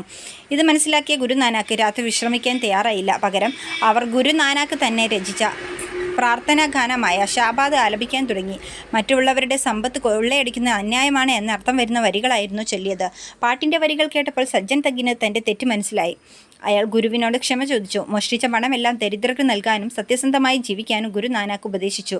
പിന്നീട് സജ്ജൻ സത്രത്തിൽ എത്തുന്നവരെ സഹായിച്ച് ജീവിക്കാൻ തുടങ്ങി. 15-ാം നൂറ്റാണ്ടിൽ പഞ്ചാബിലെ ഷേഖ്പുരയിലെ തൽവണ്ടി, അതായത് ഇപ്പോൾ പാകിസ്ഥാനിൽ ഗ്രാമത്തിലാണ് ഗുരു നാനാക്ക് ജനിച്ചത്. വിവിധ മതങ്ങളുടെ ആശയങ്ങളെ സമന്വയിപ്പിക്കാൻ ഗുരു നാനാക്ക് ശ്രമിച്ചു. തൻ്റെ ചിന്തകൾ പ്രചരിപ്പിക്കുന്നതിന് വേണ്ടി അദ്ദേഹം ഇന്ത്യക്കകത്തും പുറത്തും സഞ്ചരിച്ചു. മതങ്ങളുടെ നിരർത്ഥമായ അനുഷ്ഠാനങ്ങളെ ഗുരു നാനാക്ക് എതിർത്തിരുന്നു. ഏകദൈവം എന്ന സന്ദേശം ജനങ്ങളിലേക്ക് എത്തിക്കാൻ അദ്ദേഹം ശ്രമിച്ചു. തുല്യത, സാഹോദര്യം, സ്നേഹം, നന്മ, മതസഹിഷ്ണുത എന്നീ ആശയങ്ങളെ പ്രോത്സാഹിപ്പിച്ചു. ജാതി വിവേചനം, വിഗ്രഹാരാധന, തീർത്ഥാടനം തുടങ്ങിയവയെ നിരാകരിച്ചു. സാമ്പത്തിക അസമത്വത്തെ ചോദ്യം ചെയ്തു. ലഹരി വർജനത്തിന് ജനങ്ങളെ പ്രേരിപ്പിച്ചു. എല്ലാ വിഭാഗം ജനങ്ങൾക്കും ഒരുമിച്ച് ഭക്ഷണം കഴിക്കാനാകുന്ന ലങ്കാർ അഥവാ പൊതു അടുക്കളയുടെ പ്രാധാന്യം വ്യക്തമാക്കി. അദ്ദേഹത്തിൻ്റെ ആശയങ്ങൾ പിൽക്കാലത്ത് സിഖ് മതത്തിൻ്റെ രൂപീകരണത്തിന് വഴിതെളിച്ചു. കബീറിൻ്റെയും ഗുരു നാനാക്കിൻ്റെയും സാമൂഹ്യ മതപരമായ പ്രവർത്തനങ്ങൾ മധ്യകാല ഇന്ത്യയിൽ ഒരു സാംസ്കാരിക സമന്വയത്തിന് തുടക്കം കുറിച്ചു. സിഖ് മതത്തിൻ്റെ വിശുദ്ധ ഗ്രന്ഥമാണ് ആദി ഗ്രന്ഥ, അതായത് ഗുരുഗ്രന്ഥ സാഹിബ്. ഗുരു നാനാക്കിൽ തുടങ്ങുന്ന സിഖ് ഗുരുക്കന്മാരുടെ രചനകളാണ് ആദി ഗ്രന്ഥത്തിൻ്റെ ഉള്ളടക്കം. ഏകദൈവ വിശ്വാസത്തിൻ്റെ പ്രാധാന്യം, ജാതി, ലിംഗ, വംശ വിഭജനങ്ങൾക്കെതിരെയുള്ള ചിന്ത എന്നിവ ഇതിൽ ഉൾച്ചേർത്തിട്ടുണ്ട്. ജൈനമതം, ബുദ്ധമതം, ഇസ്ലാം മതം തുടങ്ങിയവയുടെ ആശയങ്ങൾ ആദി ഗ്രന്ഥത്തിൽ ഉൾപ്പെടുത്തിയിട്ടുണ്ട്. ഭക്തിപ്രസ്ഥാനത്തിലെ സ്ത്രീ സാന്നിധ്യം. മധ്യകാലഘട്ടത്തിൽ സമൂഹത്തിൽ സ്ത്രീകൾക്ക് പൊതുവെ അംഗീകാരവും പരിഗണനയും കുറവായിരുന്നു. ആരാധന സ്വാതന്ത്ര്യത്തിലും സാഹചര്യങ്ങൾ വ്യത്യസ്തമായിരുന്നില്ല. ഭക്തിപ്രസ്ഥാനത്തിൻ്റെ ആവിർഭാവത്തോടുകൂടി ഇഷ്ടദൈവങ്ങളെ ആരാധിക്കുന്നതിനായി കീർത്തനങ്ങളും ഗാനങ്ങളും രചിക്കുന്നതിനും ആലപിക്കുന്നതിനും ധാരാളം സ്ത്രീകൾ തയ്യാറായി. രാജസ്ഥാനിലെ ചിത്തോറിൽ ജീവിച്ചിരുന്ന രജപുത്ര രാജകുമാരിയായിരുന്നു മീരാബായി. അവർ ജീവിത സൗകര്യങ്ങൾ എല്ലാം ഉപേക്ഷിച്ച് കൃഷ്ണഭക്തിയിൽ മുഴുകി. മീരാബായി രചിച്ച കൃഷ്ണഭജനുകൾ ഏറെ പ്രസിദ്ധമാണ്. തമിഴ്നാട്ടിലെ പ്രശസ്തരായിരുന്ന ഭക്തകവയത്രിമാരായിരുന്ന കാരയ്ക്കൽ അമ്മയാൾ, ആണ്ടാൾ എന്നിവർ കവയത്രിമാരായിരുന്നു. കാരയ്ക്കൽ അമ്മയാൾ, ആണ്ടാൾ എന്നിവർ. തങ്ങളുടെ ഇഷ്ടദൈവത്തോടുള്ള അകമഴിഞ്ഞ ഭക്തി സൂചിപ്പിക്കുന്ന കീർത്തനമാണ് ഇവർ രചിച്ചിരുന്നത്. വീരശൈവ പ്രസ്ഥാനത്തിലെ പ്രമുഖയായിരുന്നു അക്ക മഹാദേവി. സ്ത്രീകൾ നേരിട്ടിരുന്ന സാമൂഹികവും ആത്മീയവുമായ അടിച്ചമർത്തലുകൾക്കെതിരെ നടന്ന ചർച്ചകൾക്ക് അവർ നേതൃത്വം നൽകിയിരുന്നു. മഹാരാഷ്ട്രയിലെ ബഹിനാബായി, സൊയ്റാബായി, കാശ്മീരിലെ ലാൽ ദേദ് തുടങ്ങിയവരും ഭക്തിപ്രസ്ഥാനത്തിൻ്റെ വളർച്ചയ്ക്ക് സംഭാവന നൽകിയവരാണ്. ഭക്തിപ്രസ്ഥാനത്തിൻ്റെ ഫലങ്ങൾ. സംഗീതത്തിലൂടെയും ഭക്തിയിലൂടെയും ഇഷ്ടദൈവത്തിന് സ്വയം സമർപ്പിക്കുക എന്ന ലക്ഷ്യത്തോടെയാണ് ഭക്തിപ്രസ്ഥാനം രൂപം കൊണ്ടത്. എന്നാൽ പിൽക്കാലത്ത് ഇന്ത്യയുടെ സാമൂഹ്യവും മതപരമായ മേഖലകളിൽ പുരോഗമനപരമായ മാറ്റങ്ങൾ ഉണ്ടാക്കാൻ ഭക്തിപ്രസ്ഥാനത്തിന് സാധിച്ചു. ഭക്തിപ്രസ്ഥാനത്തിലെ ഭൂരിപക്ഷം ഭക്തകവികളും താഴ്ന്ന ജാതിക്കാർ എന്ന് പറഞ്ഞ് മാറ്റി നിർത്തപ്പെട്ടവരിൽ നിന്നുള്ളവരായിരുന്നു. ഇവർ ജാതി വ്യവസ്ഥയെയും ബ്രാഹ്മണർക്ക് ലഭിച്ചിരുന്ന പ്രത്യേക സ്ഥാനങ്ങളെയും ചോദ്യം ചെയ്തു. തൽഫലമായി സാമൂഹിക സമത്വം എന്ന ആശയം രൂപപ്പെടാൻ തുടങ്ങി. അനുഭവ മണ്ഡപത്തിലെ ചർച്ചകളിൽ സ്ത്രീകൾക്ക് പങ്കെടുക്കാൻ അവസരം ലഭിച്ചിരുന്നു. അവരുടെ അഭിപ്രായങ്ങൾക്ക് അംഗീകാരം ലഭിക്കുകയും സ്ത്രീ പുരുഷ സമത്വം എന്ന ആശയത്തെക്കുറിച്ച് ചിന്തിപ്പിക്കുകയും ചെയ്തു. അധ്വാനത്തിൻ്റെ മഹത്വത്തെക്കുറിച്ച് ജനങ്ങളെ ബോധവൽക്കരിക്കാൻ കഴിഞ്ഞതും ഭക്തിപ്രസ്ഥാനത്തിൻ്റെ പ്രത്യേകതയാണ്. സൂഫി പ്രസ്ഥാനം. ഡൽഹി സുൽത്താനായിരുന്ന ജലാലുദ്ദീൻ ഖിൽജി അമീർ ഖുസ്രുവിനോട് ഷെയ്ഖ് നിസാമുദ്ദീൻ ഔലിയയെ കാണാൻ ആഗ്രഹം പ്രകടിപ്പിച്ചു. പക്ഷേ സന്ദർശന വിവരം ഔലിയ അറിയാൻ പാടില്ല, അറിഞ്ഞാൽ സമ്മതിക്കില്ലെന്ന് സുൽത്താൻ അറിയാം. എന്നാൽ ഖുസ്രു ഇക്കാര്യം ഔലിയയോട് പറഞ്ഞു. ഭരണാധികാരികളെ കാണാൻ ഇഷ്ടപ്പെടാത്ത ഔലിയ സന്ദർശന ദിവസം ദൂരേക്ക് യാത്ര പോയി. ഖാൻഗാഹിലെത്തിയ രാജാവ് ഷെയ്ഖിനെ കാണാനാകാതെ ഖുസ്രുവിനോട് ദേഷ്യപ്പെട്ടു. നിങ്ങൾ സുൽത്താനെ ചതിക്കുകയായിരുന്നല്ലേ? ഖുസ്രു മറുപടി പറഞ്ഞു. രാജാവിനെ ചതിച്ചാൽ എൻ്റെ ഈ ലോകത്തെ മുഴുവൻ മാത്രമേ അവസാനിക്കൂ. പക്ഷേ എൻ്റെ ഗുരുവിനെ ചതിച്ചാൽ അനശ്വരമായ മരണാനന്തര ജീവിതം തന്നെയാകും എനിക്ക് നഷ്ടപ്പെടുക. മരണത്തെ ഭയപ്പെടാത്ത ഖുസ്രു തൻ്റെ സൂഫി ഗുരുവായ നിസാമുദ്ദീൻ ഔലിയയുടെ അപ്രീതിയെ ഭയപ്പെട്ടിരുന്നു എന്നല്ലേ ഈ സംഭവം നമ്മളോട് പറയുന്നത്. ഇനി സൂഫിസം എന്താണെന്ന് നോക്കാം. സൂഫിസം എന്ന പദം ഉണ്ടായത് കമ്പിളി എന്നർത്ഥം വരുന്ന സുഫ് എന്ന വാക്കിൽ നിന്നോ ശുദ്ധി എന്നർത്ഥം വരുന്ന സഫി എന്ന വാക്കിൽ നിന്നോ ആണെന്ന് പണ്ഡിതന്മാർ അഭിപ്രായപ്പെടുന്നു. ഭക്തിയെ ദൈവത്തോടടുക്കാനുള്ള മാർഗമായി സ്വീകരിച്ചവരായിരുന്നു സൂഫികൾ. അതിനുള്ള ഒരു വഴി ഭക്തിഗാനാലാപനമാണെന്ന് സൂഫി വര്യന്മാർ കരുതി. സാധാരണക്കാർക്കിടയിൽ സഞ്ചരിച്ച് അവർ സൂഫി തത്വങ്ങൾ പ്രചരിപ്പിച്ചു. ഏകദൈവ വിശ്വാസം, സാഹോദര്യം, മനുഷ്യസ്നേഹം, ദൈവത്തോടുള്ള സമർപ്പണം എന്നീ ആശയങ്ങൾക്ക് പ്രാധാന്യം നൽകി. മധ്യേഷ്യൻ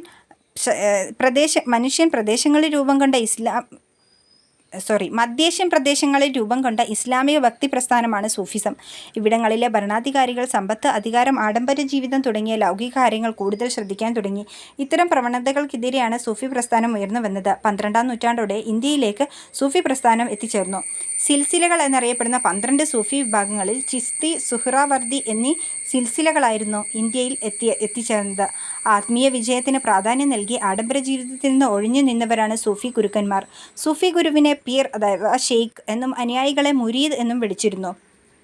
സൂഫികളുടെ താമസസ്ഥലങ്ങളായിരുന്നു ഗാൻഗാഹുകൾ. അക്കാലത്തെ സാമൂഹിക കേന്ദ്രങ്ങളായിരുന്നു സൂഫി കേന്ദ്രങ്ങളിൽ സൂഫി ഗാൻഗാഹുകൾ കേട്ടോ. സൂഫി കേന്ദ്രങ്ങളിൽ സമ എന്ന പ്രത്യേക ഗാനാപന ശൈലികൾ ആലപിച്ചിരുന്ന ഭക്തിഗാനങ്ങളാണ് ഖവാലികൾ. സൽത്തനത്ത് മുഗൾ കാലഘട്ടങ്ങളിൽ വിവിധ മതവിഭാഗങ്ങൾക്കിടയിൽ ഐക്യമുണ്ടാക്കാൻ സൂഫികൾക്ക് സാധിച്ചിരുന്നു. ഇന്ത്യയിലെ പ്രധാന സൂഫി വര്യന്മാർ നോക്കാം. സൂഫി വര്യന്മാർ. ഷെയ്ഖ് ഷിഹാബുദ്ദീൻ സുഹ്റാവർദി, പ്രദേശം സിൽഹറ്റ്. ഷെയ്ഖ് നിസാമുദ്ദീൻ ഔലിയ, ഡൽഹി. ഖ്വാജ മുഹീദ്ദീൻ ചിസ്തി, അജ്മീർ. നെക്സ്റ്റ്, പ്രാദേശിക ഭാഷകളുടെ വളർച്ച. സാധാരണക്കാർക്ക് മനസ്സിലാക്കുന്നതിനു വേണ്ടി ഭക്തി സൂഫി പ്രചാരകർ പ്രാദേശിക ഭാഷകളിലാണ് ആശയപ്രചാരണം നടത്തിയത്. ഇത് പ്രാദേശിക ഭാഷകളുടെ വളർച്ചയ്ക്ക് കാരണമായി. തമിഴ്, പഞ്ചാബി, ബംഗാളി, മറാത്തി, തെലുങ്ക്, കന്നഡ, മലയാളം തുടങ്ങിയ ഭാഷകളിൽ ധാരാളം ഭക്തികാവ്യങ്ങൾ രചിക്കപ്പെട്ടു. കൂടാതെ പ്രാദേശിക ഭാഷകളിൽ ധാരാളം സാഹിത്യകൃതികളും ഉണ്ടായി. പേർഷ്യനും ഹിന്ദിയും ചേർന്നുണ്ടാകുന്ന ഉറുദു ഇന്ത്യയുടെ സാംസ്കാരിക സമന്വയത്തിന് ഉദാഹരണമാണ്. ഇക്കാലത്തെ ഉറുദു ഭാഷയിലെ ഏറ്റവും ശ്രദ്ധേയമായ എഴുത്തുകാരനായിരുന്നു അമീർ ഖുസ്രു. കബീറിൻ്റെ ദോഹകൾ ഹിന്ദി ഭാഷയെ സമ്പന്നമാക്കി. മഹാഭാരതം, രാമായണം എന്നിവയും മറ്റു കൃതികളും വിവിധ ഭാഷകളിലേക്ക് വിവർത്തനം ചെയ്യപ്പെട്ടു. ഇത് ഭാഷയ്ക്കും സാഹിത്യത്തിനും ഉണർവേകി. അന്ന് തമിഴിൽ ഉണ്ടായിരുന്ന കൃതിയാണ് 4000 ദിവ്യപ്രബന്ധം. രചിച്ചത് ആഴ്വാർമാരാണ്. തിരുമുറൈകൾ നായനാർമാരാണ് രചിച്ചത്. കന്നഡയിൽ ഉണ്ടായിരുന്ന കൃതികളാണ് വചനങ്ങൾ. രചിച്ചത് ബസവണ്ണ, അക്കമഹാദേവി, അല്ലമ പ്രഭു. തെലുങ്കിലുണ്ടായിരുന്നതാണ്. തെലുങ്ക് ഭാഷയിൽ രചിക്കപ്പെട്ട കൃതിയാണ് മഹാഭാരത വിവർത്തനം. രചിച്ചത് നന്നയ്യ തിക്കണ്ണ യരപ്രഗത. ബംഗാളി ഭാഷയിൽ ഗീതാ ഗോവിന്ദൻ, രചിച്ചത് ജയദേവനാണ്. ഹിന്ദി ഭാഷയിലാണ് പത്മാവത്, മാലിക് മുഹമ്മദ് ജെയ്സിയാണ് രചിച്ചത്. മലയാള ഭാഷയിൽ ജ്ഞാനപ്പാന രചിച്ചത് പൂന്താനം.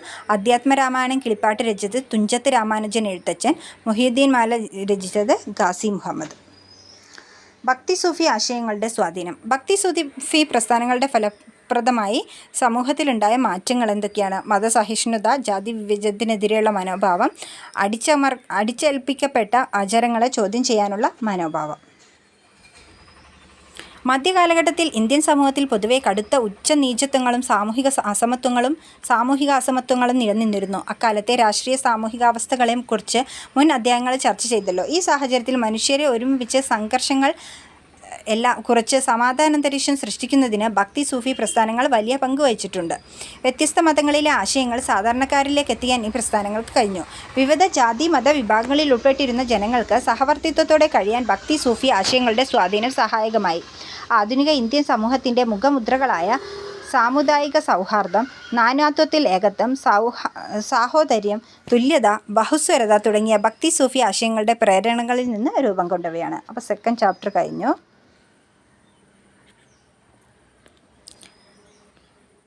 നെക്സ്റ്റ് തേർഡ് ചാപ്റ്റർ, ഭരണഘടന വഴിയും വഴികാട്ടിയും. ആദ്യം തന്നെ മഹാത്മാഗാന്ധിയുടെ ഒരു ഉദ്ധരണിയാണ് പറയുന്നത്. യങ് ഇന്ത്യ 1931 പുറത്തിറങ്ങിയ യങ് ഇന്ത്യ എന്ന മഹാത്മാഗാന്ധിയുടെ കൃതിയിലെ വരികൾ നമുക്കൊന്ന് വായിക്കാം. എല്ലാ പ്രതിസന്ധികളിൽ നിന്നും രക്ഷാകർതൃത്വത്തിൽ നിന്നും ഇന്ത്യയെ മോചിപ്പിക്കുന്ന ഒരു ഭരണഘടനയ്ക്കായി ഞാൻ പരിശ്രമിക്കും. ഏറ്റവും ദരിദ്രരായ മനുഷ്യർക്ക് രാജ്യത്തെ രൂപപ്പെടുത്തുന്നതിൽ കാര്യക്ഷമമായ ശബ്ദം ഉണ്ടാകുകയും രാജ്യം അവരുടേതാണെന്ന് അവർക്ക് തോന്നുകയും ചെയ്യണം. ഉച്ചനീചത്വങ്ങളില്ലാതെ എല്ലാ സമുദായക്കാരും തികഞ്ഞ സൗഹാർദ്ദത്തോടെ ജീവിക്കുന്ന ഇന്ത്യക്കായാണ് എൻ്റെ പരിശ്രമം. തൊട്ടുകൂടായ്മയുടെയും ലഹരി വസ്തുക്കളുടെയും ശാപമില്ലാത്ത ഇന്ത്യ. പുരുഷന്മാരുടെ അവകാശങ്ങൾ അതേപോലെ സ്ത്രീകൾക്കും അനുഭവിക്കാനാവുന്ന ഇന്ത്യ. Okay, India. അപ്പോൾ ഗാന്ധിജിയുടെ ആശയങ്ങൾ എന്തൊക്കെയായിരുന്നു? പരമാധികാരം, തുല്യത, സാഹോദര്യം, ലിംഗനീതി. ഇനി ഭരണഘടന, സ്വാതന്ത്ര്യ സമര സേനാനികളുടെ സ്വപ്നം. ബ്രിട്ടീഷ് ആധിപത്യത്തിനെതിരെ ഉയർന്നു വന്ന ആദ്യത്തെ ബഹുജന സമരമായിരുന്നു 1857 ഒന്നാം സ്വാതന്ത്ര്യ സമരം. സൈനികർ, ഗോത്രവർഗ്ഗക്കാർ, രാജാക്കന്മാർ, പ്രഭുക്കന്മാർ, കർഷകർ തുടങ്ങി നിരവധി വിഭാഗങ്ങളാണ് സമരത്തിൽ പങ്കാളികളായത്. ജനങ്ങൾക്കിടയിൽ മതസൗഹാർദ്ദത്തിലൂന്നിയുള്ള ദേശീയബോധം വളർത്തുന്നതിന് ഈ സമരം സഹായകമായി. ദേശീയബോധം ശക്തിപ്പെട്ടതോടെ വൈദേശിക ആധിപത്യത്തിനെതിരെ ഇന്ത്യയുടെ വിവിധ ഭാഗങ്ങളിൽ ധാരാളം പ്രാദേശിക സംഘടനകൾ രൂപപ്പെട്ടു. Indian association, Madras native association, Pune Sarvajanik സഭ എന്നിവ ചില ഉദാഹരണങ്ങളാണ്. പ്രാദേശിക സ്വഭാവമുള്ള ഇത്തരം സംഘടനകളിൽ നിന്ന് വിഭിന്നമായി ദേശീയ തലത്തിൽ ഒരു സംഘടന ഉയർന്നു വന്നത് 1885 രൂപീകൃതമായ ഇന്ത്യൻ നാഷണൽ കോൺഗ്രസിലൂടെയാണ്. അതോടെ ദേശീയ തലത്തിൽ ബ്രിട്ടീഷ് വിരുദ്ധ പ്രക്ഷോഭങ്ങൾക്ക് ഒരു സംഘടിത മാനം കൈവന്നു. ഇന്ത്യയിലെ വിവിധ ജനവിഭാഗങ്ങളുടെ പ്രശ്നങ്ങൾ അധികാരികളുടെ ശ്രദ്ധയിൽപ്പെടുത്തുക, ജാതിമത പ്രാദേശിക ചിന്തകൾക്ക് അതീതമായി ജനങ്ങൾക്കിടയിൽ ദേശീയബോധം വളർത്തുക തുടങ്ങിയവയായിരുന്നു ഈ പ്രസ്ഥാനത്തിൻ്റെ പ്രധാന ലക്ഷ്യങ്ങൾ.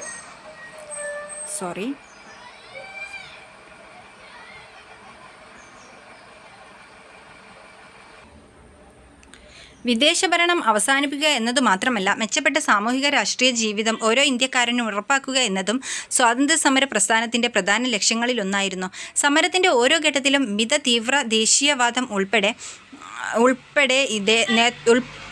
ഉൾപ്പെട്ട നേതൃത്വത്തിന് വ്യത്യസ്ത കാഴ്ചപ്പാടുകളുണ്ടായിരുന്നെങ്കിലും ചില അടിസ്ഥാന ആശയങ്ങളും മൂല്യങ്ങളും ഉയർത്തിപ്പിടിച്ചുകൊണ്ടായിരുന്നു ദേശീയ പ്രസ്ഥാനം മുന്നോട്ട് പോയിരുന്നത്. ഗാന്ധിജിയുടെ വരവോടുകൂടിയാണ് സ്വാതന്ത്ര്യസമര പ്രസ്ഥാനത്തിന് ബഹുജന സ്വഭാവം കൈവന്നത്. ഗാന്ധിജിയുടെ സ്വാധീനം സാമൂഹിക നീതിയിൽ അധിഷ്ഠിതമായ ജനാധിപത്യം എന്ന ആശയം ശക്തമാക്കി. ദേശീയ പ്രസ്ഥാനം മുന്നോട്ട് വെച്ച സ്വാതന്ത്ര്യം, സാമൂഹിക നീതിയിൽ അധിഷ്ഠിതമായ സമത്വം, സാഹോദര്യം, മതസൗഹാർദ്ദം എന്നീ ആശയങ്ങളും മൂല്യങ്ങളുമാണ് നമ്മുടെ ഭരണഘടനയുടെ അടിത്തറയാകേണ്ടതെന്ന് നേതാക്കൾ ആഗ്രഹിച്ചു. ഈ കാഴ്ചപ്പാടുകളാണ് നമ്മുടെ ഭരണഘടനാ നിർമ്മാണത്തെ സ്വാധീനിച്ചത്. ഓക്കെ, അപ്പോൾ എന്തൊക്കെയാണ്? വ്യക്തി സ്വാതന്ത്ര്യത്തിന് പ്രാധാന്യം നൽകണം, പൗരാവകാശങ്ങൾ ഉറപ്പാക്കണം, എല്ലാ മതങ്ങൾക്കും തുല്യ പ്രാധാന്യം നൽകണം, സാമൂഹ്യനീതി ഉറപ്പുവരുത്തണം, ജനാധിപത്യ ഭരണം ശക്തിപ്പെടുത്തണം. ഭരണഘടനയുടെ മുൻഗാമി. ബ്രിട്ടീഷുകാർ 1935 പാസാക്കിയ ഗവൺമെൻറ് ഓഫ് ഇന്ത്യ ആക്ട് എന്ന നിയമസംഹിതയാണ് റിപ്പബ്ലിക്കായി മാറും വരെ നമ്മുടെ രാജ്യം പിന്തുടർന്നത്. നമ്മുടെ ഭരണഘടനയുടെ പല ആശയങ്ങളും വ്യവസ്ഥകളും ഈ നിയമത്തിൽ നിന്നാണ് എടുത്തിട്ടുള്ളത്. 1950 ജനുവരി 26 നമ്മുടെ ഭരണഘടന നിലവിൽ വന്നത്. ഗവൺമെൻറ് ഓഫ് ഇന്ത്യ ആക്ട്, അതായത് 1935 ഗവൺമെൻറ് ഓഫ് ഇന്ത്യ ആക്ടിൻ്റെ സവിശേഷതകൾ നമുക്കൊന്ന് നോക്കാം.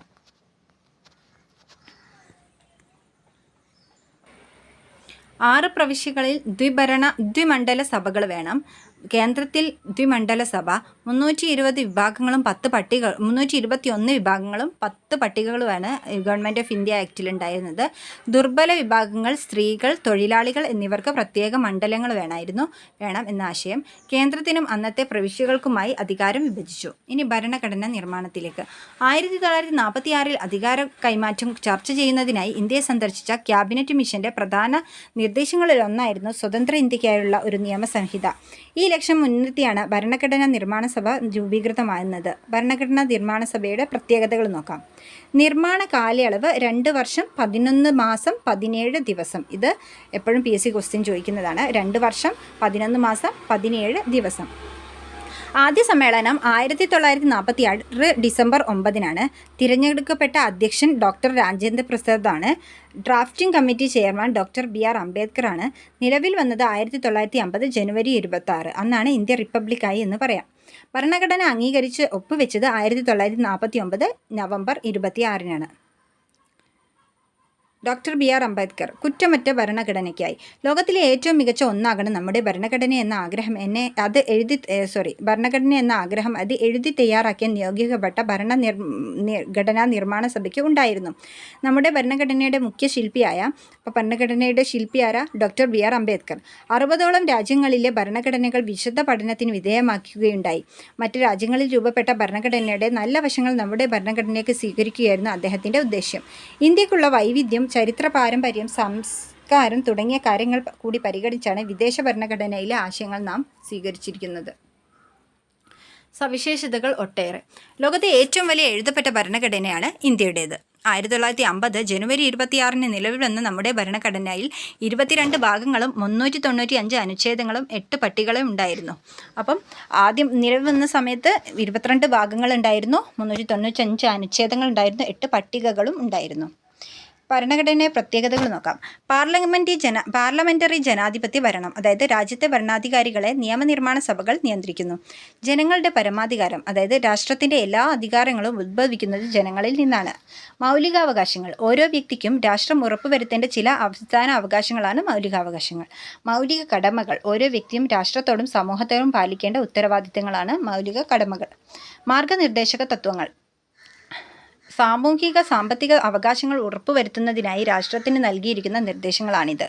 നിയമവാഴ്ച, എല്ലാ പൗരരും നിയമത്തിന് വിധേയരാണ്, ആരും നിയമത്തിന് അതീതരല്ല. ഇതാണ് നിയമവാഴ്ച എന്നറിയപ്പെടുന്നത്. സാർവത്രിക പ്രായപൂർത്തി വോട്ടവകാശം, നിശ്ചിത പ്രായം പൂർത്തിയായ എല്ലാവർക്കും വോട്ട് ചെയ്യാനുള്ള അവകാശം.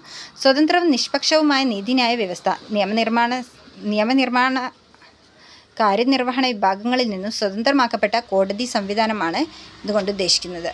നെക്സ്റ്റ്, ഫെഡറലിസം, അധികാരം കേന്ദ്രത്തിനും സംസ്ഥാനങ്ങൾക്കുമായി വിഭജിക്കപ്പെടുന്ന സംവിധാനം. ഏക പൗരത്വം, രാജ്യത്ത് ഒരൊറ്റ പൗരത്വമേയുള്ളൂ, സംസ്ഥാനങ്ങൾക്കായി പ്രത്യേക പൗരത്വമില്ല. ഇനി നിയമങ്ങളുടെ ഉറവിടം. നമ്മുടെ ഭരണഘടന രാഷ്ട്രത്തിൻ്റെ അടിസ്ഥാന നിയമസംഹിതയാണ്. ഭരണഘടനാ വ്യവസ്ഥകൾക്ക് അനുസൃതമായി മാത്രമേ കേന്ദ്ര സംസ്ഥാന സർക്കാരുകൾക്ക് ഏതൊരു നിയമവും നിർമ്മിക്കാൻ കഴിയൂ. സർക്കാരുകൾക്ക് നിയമങ്ങൾ നിർമ്മിക്കാനും നടപ്പിലാക്കാനും കഴിയുന്ന അതിരുകൾ ഭരണഘടന നിർവചിച്ചു നൽകുന്നു എന്നർത്ഥം. നിയമത്തിൻ്റെ വ്യവസ്ഥ എന്ന നിലയിലും സ്രോതസ് എന്ന നിലയിലും പരമോന്നത സ്ഥാനമാണ് ഭരണഘടനയ്ക്കുള്ളത്. പല നിയമങ്ങളാണ് കൊടുത്തിട്ടുള്ളത്. പരിസ്ഥിതി സംരക്ഷണ നിയമം, വിദ്യാഭ്യാസാവകാശ നിയമം, അഴിമതി നിയമം, തൊഴിൽ നിയമം, ബാലനീതി നിയമം, ഭൂപരിഷ്കരണ നിയമം, വിവരാവകാശ നിയമം, ഭക്ഷ്യസുരക്ഷാ നിയമം, ബാലവേല നിരോധന നിയമം, ദുരന്ത നിവാരണ നിയമം, വന്യജീവി സംരക്ഷണ നിയമം, ദേശീയ സുരക്ഷാ നിയമം. ഇതെല്ലാം ഇന്ത്യയിലുള്ള നിയമങ്ങളാണ്. ഈ മുകളിൽ കൊടുത്തിരിക്കുന്ന എല്ലാ നിയമങ്ങളും ഭരണഘടനാനുസൃതമായി നിർമ്മിക്കപ്പെട്ടവയാണ്. ഇനി ലൈംഗിക കുറ്റകൃത്യങ്ങളിൽ നിന്ന് കുട്ടികളെ സംരക്ഷിക്കുന്നതിനുള്ള നിയമം 2012, അതായത് പോക്സോ ആക്ട് 2012. കുട്ടികൾക്ക് നേരെ നടക്കുന്ന ലൈംഗിക അതിക്രമങ്ങൾ തടയാനും കുറ്റവാളികൾക്ക് തക്ക ശിക്ഷ ഉറപ്പാക്കാനും 1989 കുട്ടികളുടെ അവകാശ ഉടമ്പടി ലക്ഷ്യം വെക്കുന്നു. ഇന്ത്യൻ ഭരണഘടന ഉറപ്പു നൽകുന്ന അവകാശങ്ങൾ ലിംഗഭേദമില്ലാതെ നടപ്പിലാക്കുന്നതിനും ബാലസൗഹൃദ നടപടികൾ ഉൾക്കൊള്ളിച്ചുകൊണ്ട് നിലവിൽ വന്ന നിയമമാണ് പോക്സോ ആക്ട് 2012, അതായത് protection of children from sexual offences act 2012. 18 വയസ്സിന് താഴെയുള്ള ഏതൊരാളെയും കുട്ടിയായി നിയമം പരിഗണിക്കുന്നു. അത് ചോദിക്കാറുണ്ട്. പോക്സോ ആക്ട് കുട്ടി എന്ന് പരാമർശിക്കുന്നത് ആരാണ്? 18 വയസ്സിന് താഴെയുള്ള ഏതൊരു കുട്ടിയെയും, ആണോ പെണ്ണോ വ്യത്യാസമില്ല.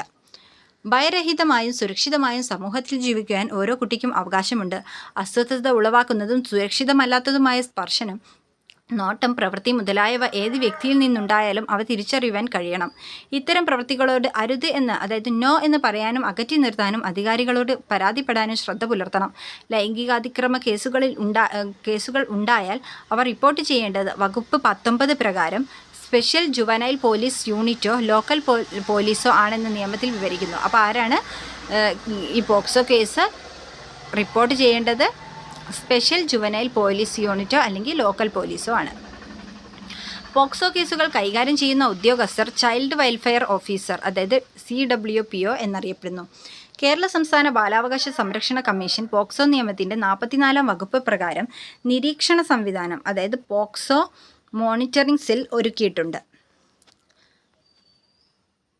പോക്സോ കുറ്റകൃത്യങ്ങളിൽ ഏർപ്പെടുന്ന ഏതൊരു വ്യക്തിക്കും കഠിന ശിക്ഷ ഈ നിയമം വ്യവസ്ഥ ചെയ്യുന്നു. നെക്സ്റ്റ്, ഭരണഘടനയുടെ ധർമ്മങ്ങൾ.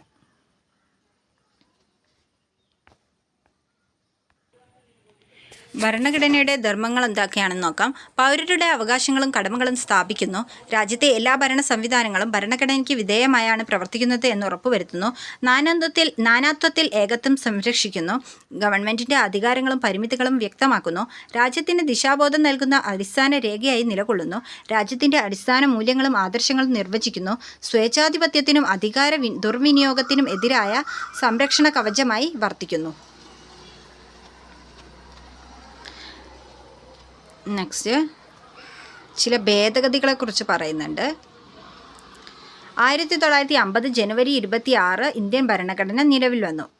ഒന്നാം ഭേദഗതി നടന്നത് 1951 അന്ന് പട്ടികകളുടെ എണ്ണം 9 ആക്കി. പിന്നെ 42-ാം ഭേദഗതി 1976 നടന്നു. അതിൽ ചെയ്തിട്ടുള്ളത് മതേതരത്വം, സോഷ്യലിസം, അഖണ്ഡത എന്നിവ കൂട്ടിച്ചേർത്തു. 44-ാം ഭേദഗതി നടന്നിട്ടുള്ളത് 1978 സ്വത്തവകാശം മൗലികാവകാശം അല്ലാതായി മാറിയത് ആ ഒരു ഭേദഗതിയിലൂടെയാണ്. പിന്നെ ഭേദഗതി 73, 74 1992 ഈ 2 ഭേദഗതികളും നടന്നത്. പഞ്ചായത്ത് രാജ് നഗരപാലിക നിയമം നിലവിൽ വന്നത് ഈ ഭേദഗതി പ്രകാരമാണ്. നെക്സ്റ്റ്, ഭേദഗതി 86 2002 നടന്നത്. വിദ്യാഭ്യാസം മൗലികാവകാശമാക്കി. ഭേദഗതി 101, അതായത് 101-ാം ഭേദഗതി 2016 നടന്നത്. അപ്പോൾ ചരക്കു സേവന നികുതി, അതായത് GST നടപ്പിലാക്കി. ഇനി ഏറ്റവും അവസാനത്തെ ഭേദഗതിയെക്കുറിച്ചൊക്കെ അതിനുശേഷം 101-ാം ഭേദഗതി നടന്നിട്ടുണ്ട്. 102, 103, 104 എല്ലാം നടന്നിട്ടുണ്ട്. ഓക്കെ, കാലാനുസൃതമായി മാറ്റങ്ങൾ വരുത്താവുന്ന ഒന്നാണ് നമ്മുടെ ഭരണഘടന. മാറുന്ന സാമൂഹിക ആവശ്യങ്ങൾ പരിഗണിച്ച് ഭരണഘടനയിൽ മാറ്റങ്ങൾ വരുത്തുന്ന പ്രക്രിയയാണ് ഭരണഘടനാ ഭേദഗതി. അപ്പോൾ എന്താണ് ഭരണഘടനാ ഭേദഗതി? ഭരണഘടനയിൽ മാറ്റം വരുത്തുന്ന പ്രക്രിയ. എങ്ങനെയെല്ലാം ഭേദഗതികൾ വരുത്താം എന്ന് ഭരണഘടന തന്നെ വിശദീകരിക്കുന്നുണ്ട്.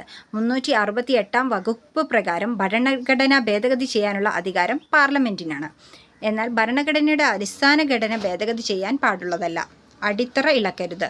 1973 കാസർഗോഡ് എടനീർ മഠത്തിൽ അധിപതിയായിരുന്ന കേശവാനന്ദ ഭാരതി കേരള സർക്കാരിനെതിരെ നൽകിയിരുന്ന കേസായിരുന്നു ഭരണഘടനയുടെ അടിസ്ഥാന ഘടനയിൽ യാതൊരു മാറ്റവും വരുത്താൻ പാടില്ലെന്ന് സുപ്രീം കോടതി വിധിച്ചത്. വിദ്യാഭ്യാസം മൗലികാവകാശം. വിദ്യാഭ്യാസം മൗലികാവകാശമാക്കപ്പെട്ടത് 2002 86-ാം ഭരണഘടനാ ഭേദഗതി പ്രകാരമാണ്. ഈ വ്യവസ്ഥകൾ ഭരണഘടനയിൽ 21A വകുപ്പായി ചേർത്തിട്ടുണ്ട്. ഈ ഭേദഗതി അനുസരിച്ച് 2009 ആഗസ്റ്റ് 4 നിലവിൽ വന്ന നിയമമാണ് വിദ്യാഭ്യാസ അവകാശ നിയമം 2009. 6 മുതൽ 14 വയസ്സ് വരെ പ്രായമുള്ള എല്ലാ കുട്ടികൾക്കും സൗജന്യവും നിർബന്ധിതവുമായ വിദ്യാഭ്യാസം ഉറപ്പുവരുത്തുന്നതാണ് പ്രസ്തുത നിയമം. ചെറുഭരണഘടന 1976 42-ാം ഭേദഗതി വഴിയാണ് മതേതരത്വം, സോഷ്യലിസം, അഖണ്ഡത എന്നീ വാക്കുകൾ ഭരണഘടനയുടെ ആമുഖത്തിൽ എഴുതി ചേർത്തത്. ഭരണഘടനയിൽ വേറെയും ചില മാറ്റങ്ങൾ ഈ ഭേദഗതിയിലൂടെ വരുത്തിയിരുന്നു. സുപ്രധാനമായ നിരവധി മാറ്റങ്ങൾ വരുത്തിയതിനാൽ ഈ ഭേദഗതിയെ ചെറുഭരണഘടന, അതായത് മിനി കോൺസ്റ്റിറ്റ്യൂഷൻ എന്ന് വിളിക്കുന്നു. അപ്പോൾ ഏതാണ് മിനി കോൺസ്റ്റിറ്റ്യൂഷൻ എന്നറിയപ്പെടുന്ന ഭേദഗതി? ഏതാണ്? 42-ാം ഭേദഗതി. നിയമങ്ങൾ നടപ്പിലാക്കുമ്പോൾ വ്യത്യസ്ത താൽപ്പര്യങ്ങളുള്ള സമൂഹമാണ് നമ്മുടേത്. എങ്കിലും പൊതു നിയമങ്ങൾ അനുസരിക്കാൻ എല്ലാവരും ഭരണഘടനാപരമായി ബാധ്യസ്ഥരാണ്. പുതിയ നിയമങ്ങൾ രൂപീകരിക്കപ്പെടുമ്പോൾ അവയ്ക്കെതിരെയുള്ള അഭിപ്രായങ്ങളും സമരങ്ങളും ഉയർന്നു വരാൻ സാധ്യതയുണ്ട്. അത് ജനാധിപത്യ സമൂഹത്തിൽ സ്വാഭാവികമാണ്. ഇങ്ങനെ ഉയരുന്ന എതിർപ്പുകളെ ഭരണഘടനാപരമായും ജനാധിപത്യപരവുമായാണ് സമീപിക്കേണ്ടത്. വൈവിധ്യങ്ങളും വൈജാത്യങ്ങളും ഏറെയുള്ള നമ്മുടെ സമൂഹത്തിൽ ഭരണഘടന മുന്നോട്ട് വയ്ക്കുന്ന മൂല്യങ്ങൾ പൗരസമൂഹം ഉൾക്കൊള്ളുന്നതിലൂടെ മാത്രമേ ഇന്ത്യയെ പരമാധികാര സ്ഥിതി സമത്വ മതനിരപേക്ഷ ജനാധിപത്യ റിപ്പബ്ലിക്കായി ഉയർത്താൻ കഴിയൂ. അങ്ങനെ ആ ചാപ്റ്ററും കഴിഞ്ഞു. നെക്സ്റ്റ് 4th ചാപ്റ്റർ, അനീതിയിൽ നിന്ന് നീതിയിലേക്ക്. ആദ്യം നമ്മുടെ APJ അബ്ദുൽ കലാമിൻ്റെ ഒരു കുറിപ്പ് വായിക്കാം. ഞാൻ രാമേശ്വരം എലിമെൻ്ററി സ്കൂളിൽ 5ാം ക്ലാസ്സിൽ പഠിക്കുമ്പോൾ ഒരു ദിവസം പുതിയൊരു അധ്യാപകൻ ക്ലാസ്സിൽ വന്നു.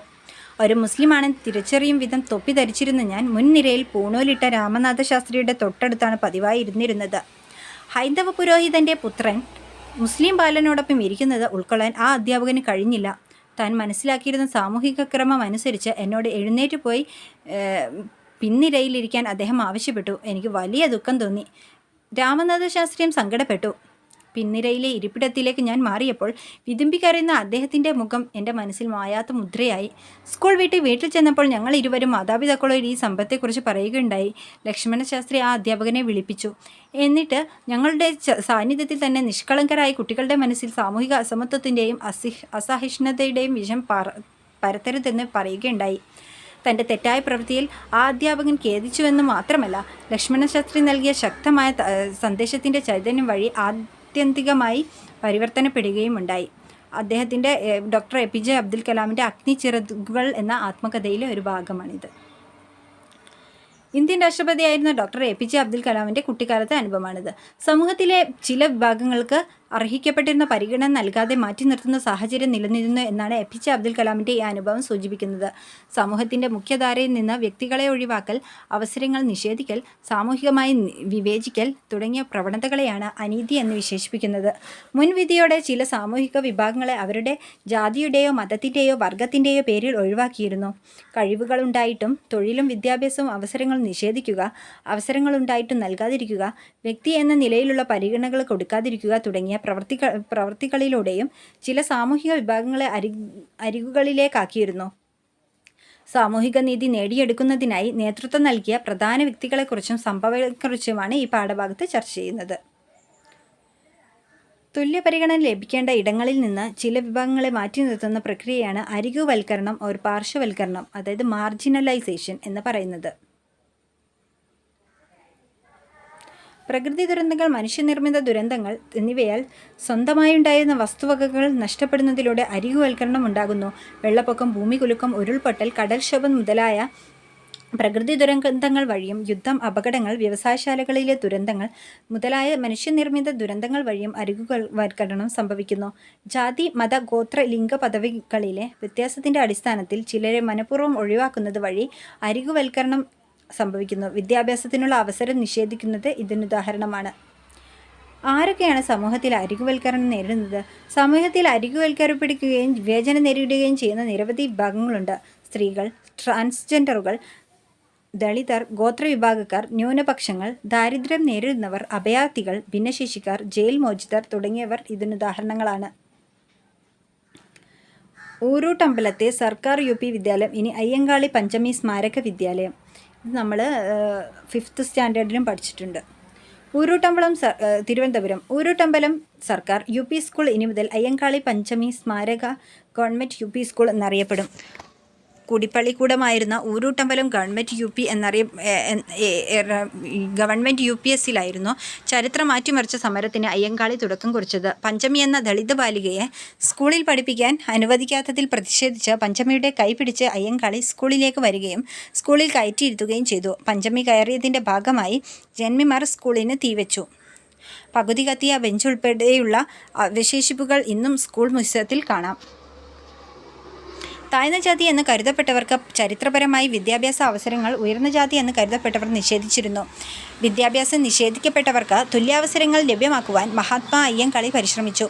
വിദ്യാഭ്യാസത്തെ സാമൂഹിക പരിവർത്തനത്തിനുള്ള ഒരു ഉപാധി എന്ന് തിരിച്ചറിഞ്ഞാണ് അയ്യങ്കാളിയുടെ പ്രവർത്തന മഹത്വം.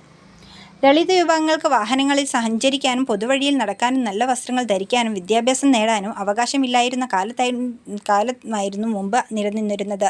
അടിസ്ഥാന സൗകര്യങ്ങൾ, അന്തസ്ത്, തുല്യത, സ്വാതന്ത്ര്യം എന്നിവയെല്ലാം നിഷേധിക്കപ്പെട്ട അവസ്ഥ ഇവർക്കുണ്ടായിരുന്നു. ജാതിയുടെ അടിസ്ഥാനത്തിലുള്ള ഇത്തരം വിവേചനങ്ങൾ ഗുരുതരമായ മനുഷ്യാവകാശ ലംഘനമാണ്. അതിനെ പ്രതിരോധിക്കാൻ വിദ്യാഭ്യാസമാണ് വേണ്ടത് എന്നതായിരുന്നു അരികുവൽക്കരിക്കപ്പെട്ട ജനതയുടെ ഉന്നമനത്തിനു വേണ്ടി പ്രവർത്തിച്ച പല മഹത് വ്യക്തികളുടെയും നിലപാട്.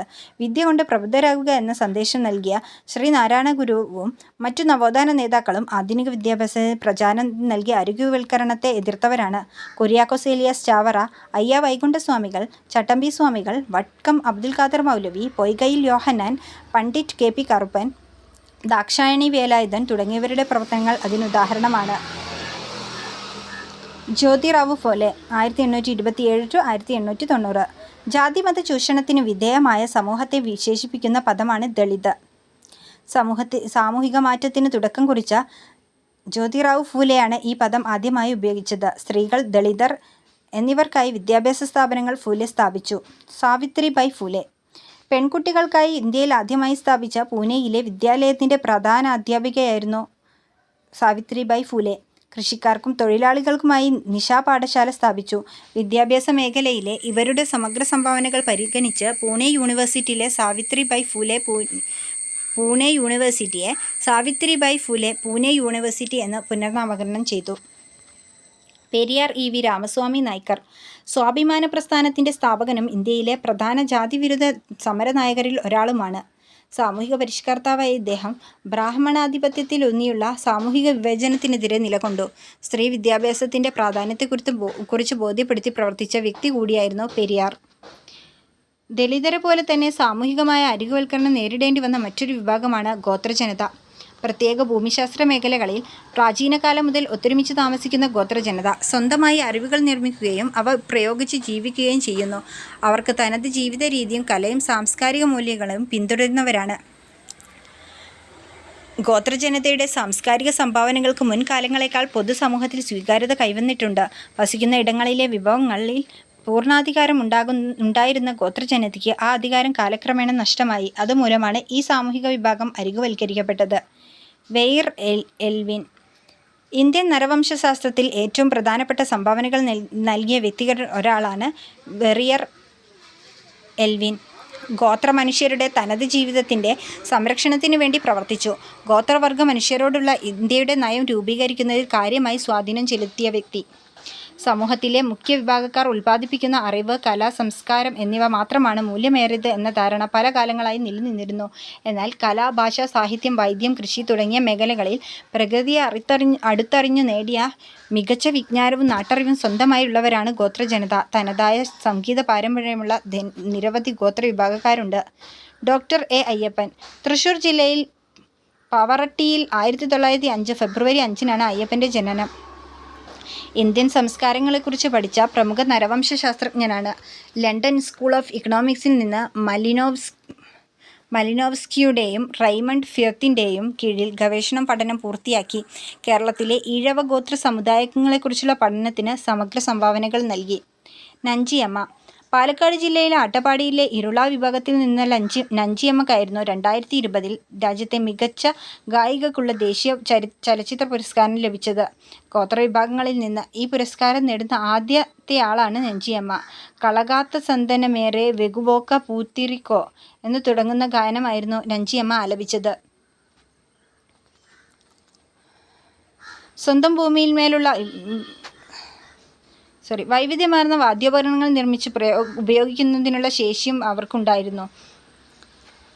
സ്വന്തം ഭൂമിയിന്മേലുള്ള ഇവരുടെ അവകാശം വിദ്യാഭ്യാസ അവസരങ്ങൾ, പോഷകാഹാര ലഭ്യത, ആരോഗ്യ സംരക്ഷണം എന്നിവ ഉറപ്പാക്കുന്നതിന് ഉതകുന്ന ക്ഷേമ പദ്ധതികളും അനന്തര നടപടികളും കേന്ദ്ര സംസ്ഥാന ഗവൺമെൻറ്റുകളുടെ നേതൃത്വത്തിൽ നടന്നുവരുന്നു.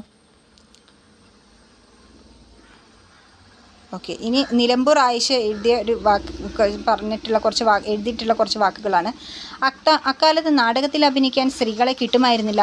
സ്ത്രീകൾ അഭിനയ രംഗത്തേക്ക് വരുന്നത് മോശമാണെന്നായിരുന്നു സമൂഹം വിശ്വസിച്ചിരുന്നത്. ഞാൻ നാടകത്തിൽ അഭിനയിക്കാൻ തന്നെ തീരുമാനിച്ചു. വടക്കേ മലബാറിൽ പല ഭാഗത്തും ഞങ്ങൾ നാടകം കളിക്കാൻ പോയിട്ടുണ്ട്. മുക്കത്ത് നാടകം കളിക്കുമ്പോഴാണ് എനിക്ക് കല്ലറി കിട്ടുന്നത്. നാടകത്തിൻ്റെ ഡയലോഗ് പറഞ്ഞു തീരുന്നതിനു മുമ്പേ ഒരു കല്ല് വന്ന് എൻ്റെ മുഖത്ത് പതിച്ചു. ഞാൻ പതറിയില്ല. എൻ്റെ വായിലൂടെ രക്തം ഒഴുകുന്നുണ്ടായിരുന്നു. പക്ഷേ ഒരു ഡയലോഗ് പോലും തെറ്റുകയോ മറക്കുകയോ ചെയ്യാതെ നാടകം പൂർത്തിയാക്കി. മഞ്ചേരിയിൽ മേലാക്കത്ത് നാടകം കളിക്കുമ്പോൾ വേദിയിൽ വെച്ച് തന്നെ എന്നെ വധിക്കുവാനുള്ള ശ്രമം നടന്നു. ഒരു പക്ഷേ ഒരു അഭിനേതാവിനും ഇത്തരം അനുഭവം ഉണ്ടാകാനിടയില്ല. നാടകം ഏതാണ്ട് പകുതിയെത്തിയപ്പോൾ എൻ്റെ തല ലക്ഷ്യമാക്കി ഒരു വെടിയുണ്ട ചീറിപ്പാഞ്ഞു വന്നു. ഭാഗ്യമെന്ന് പറയട്ടെ, ഞാൻ ഡയലോഗ് പറഞ്ഞു തല തിരിച്ചതിനാൽ അത് എൻ്റെ തലയിൽ കയറിയില്ല. ഇത്തരത്തിൽ ഒരുപാട് സംഭവങ്ങൾ എനിക്ക് നേരിടേണ്ടി വന്നിട്ടുണ്ട്. ഇത്തരം പ്രതിസന്ധികളൊന്നും ഞങ്ങളെ തളർത്തിയില്ല. അങ്ങനെയൊന്നും ആയിഷയെ തോൽപ്പിക്കാൻ കഴിയില്ല. നിലമ്പൂർ ആയിഷ ജീവിതത്തിനും അരങ്ങിനും ഇടയിൽ എന്ന കൃതി അവർ രചിച്ചിട്ടുള്ള കൃതിയിലെ വാക്കുകളാണ്.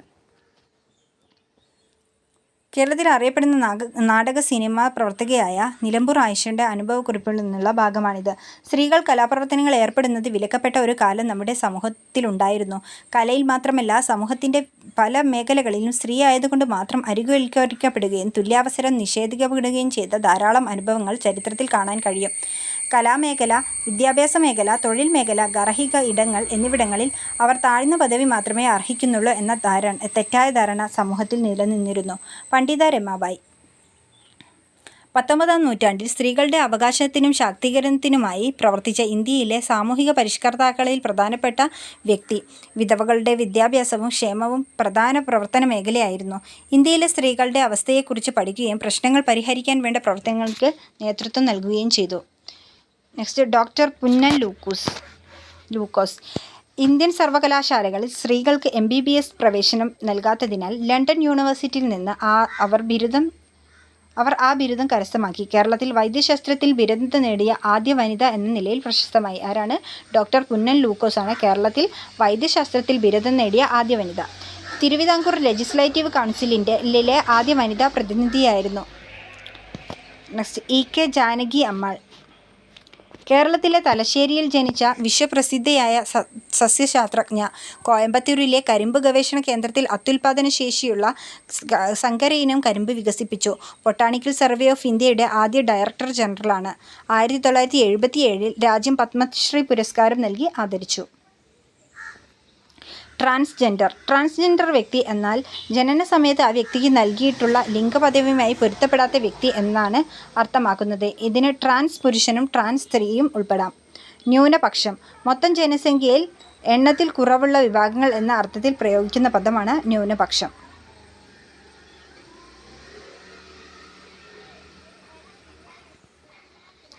ഓക്കെ, നെക്സ്റ്റ്, ഭിന്നശേഷിക്കാരുടെ അവകാശ സംരക്ഷണ നിയമം 2016.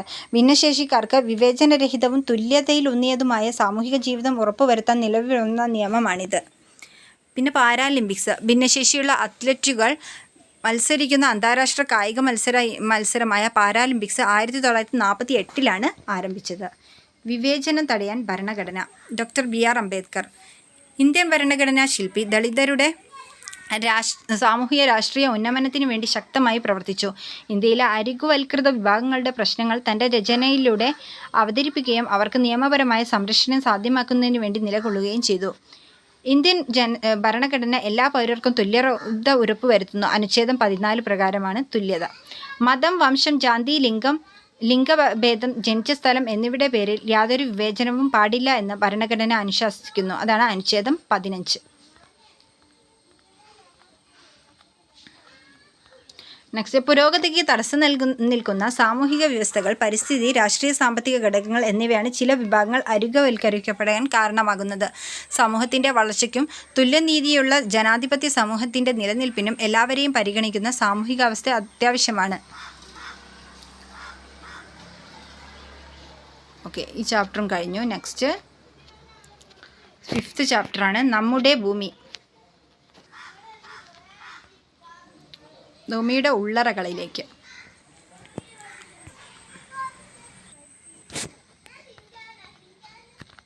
ഭൂമിയുടെ ഉപരിതലത്തിന് ചൂടിന് നമുക്ക് ധാരണയുണ്ടല്ലോ. എന്നാൽ ഉള്ളറയിലെ ചൂട് അതികഠിനമാണ്. ഉള്ളറയുടെ കേന്ദ്രഭാഗത്തെ ചൂട് ഏകദേശം 5500 ഡിഗ്രി സെൽഷ്യസ് ആണ്.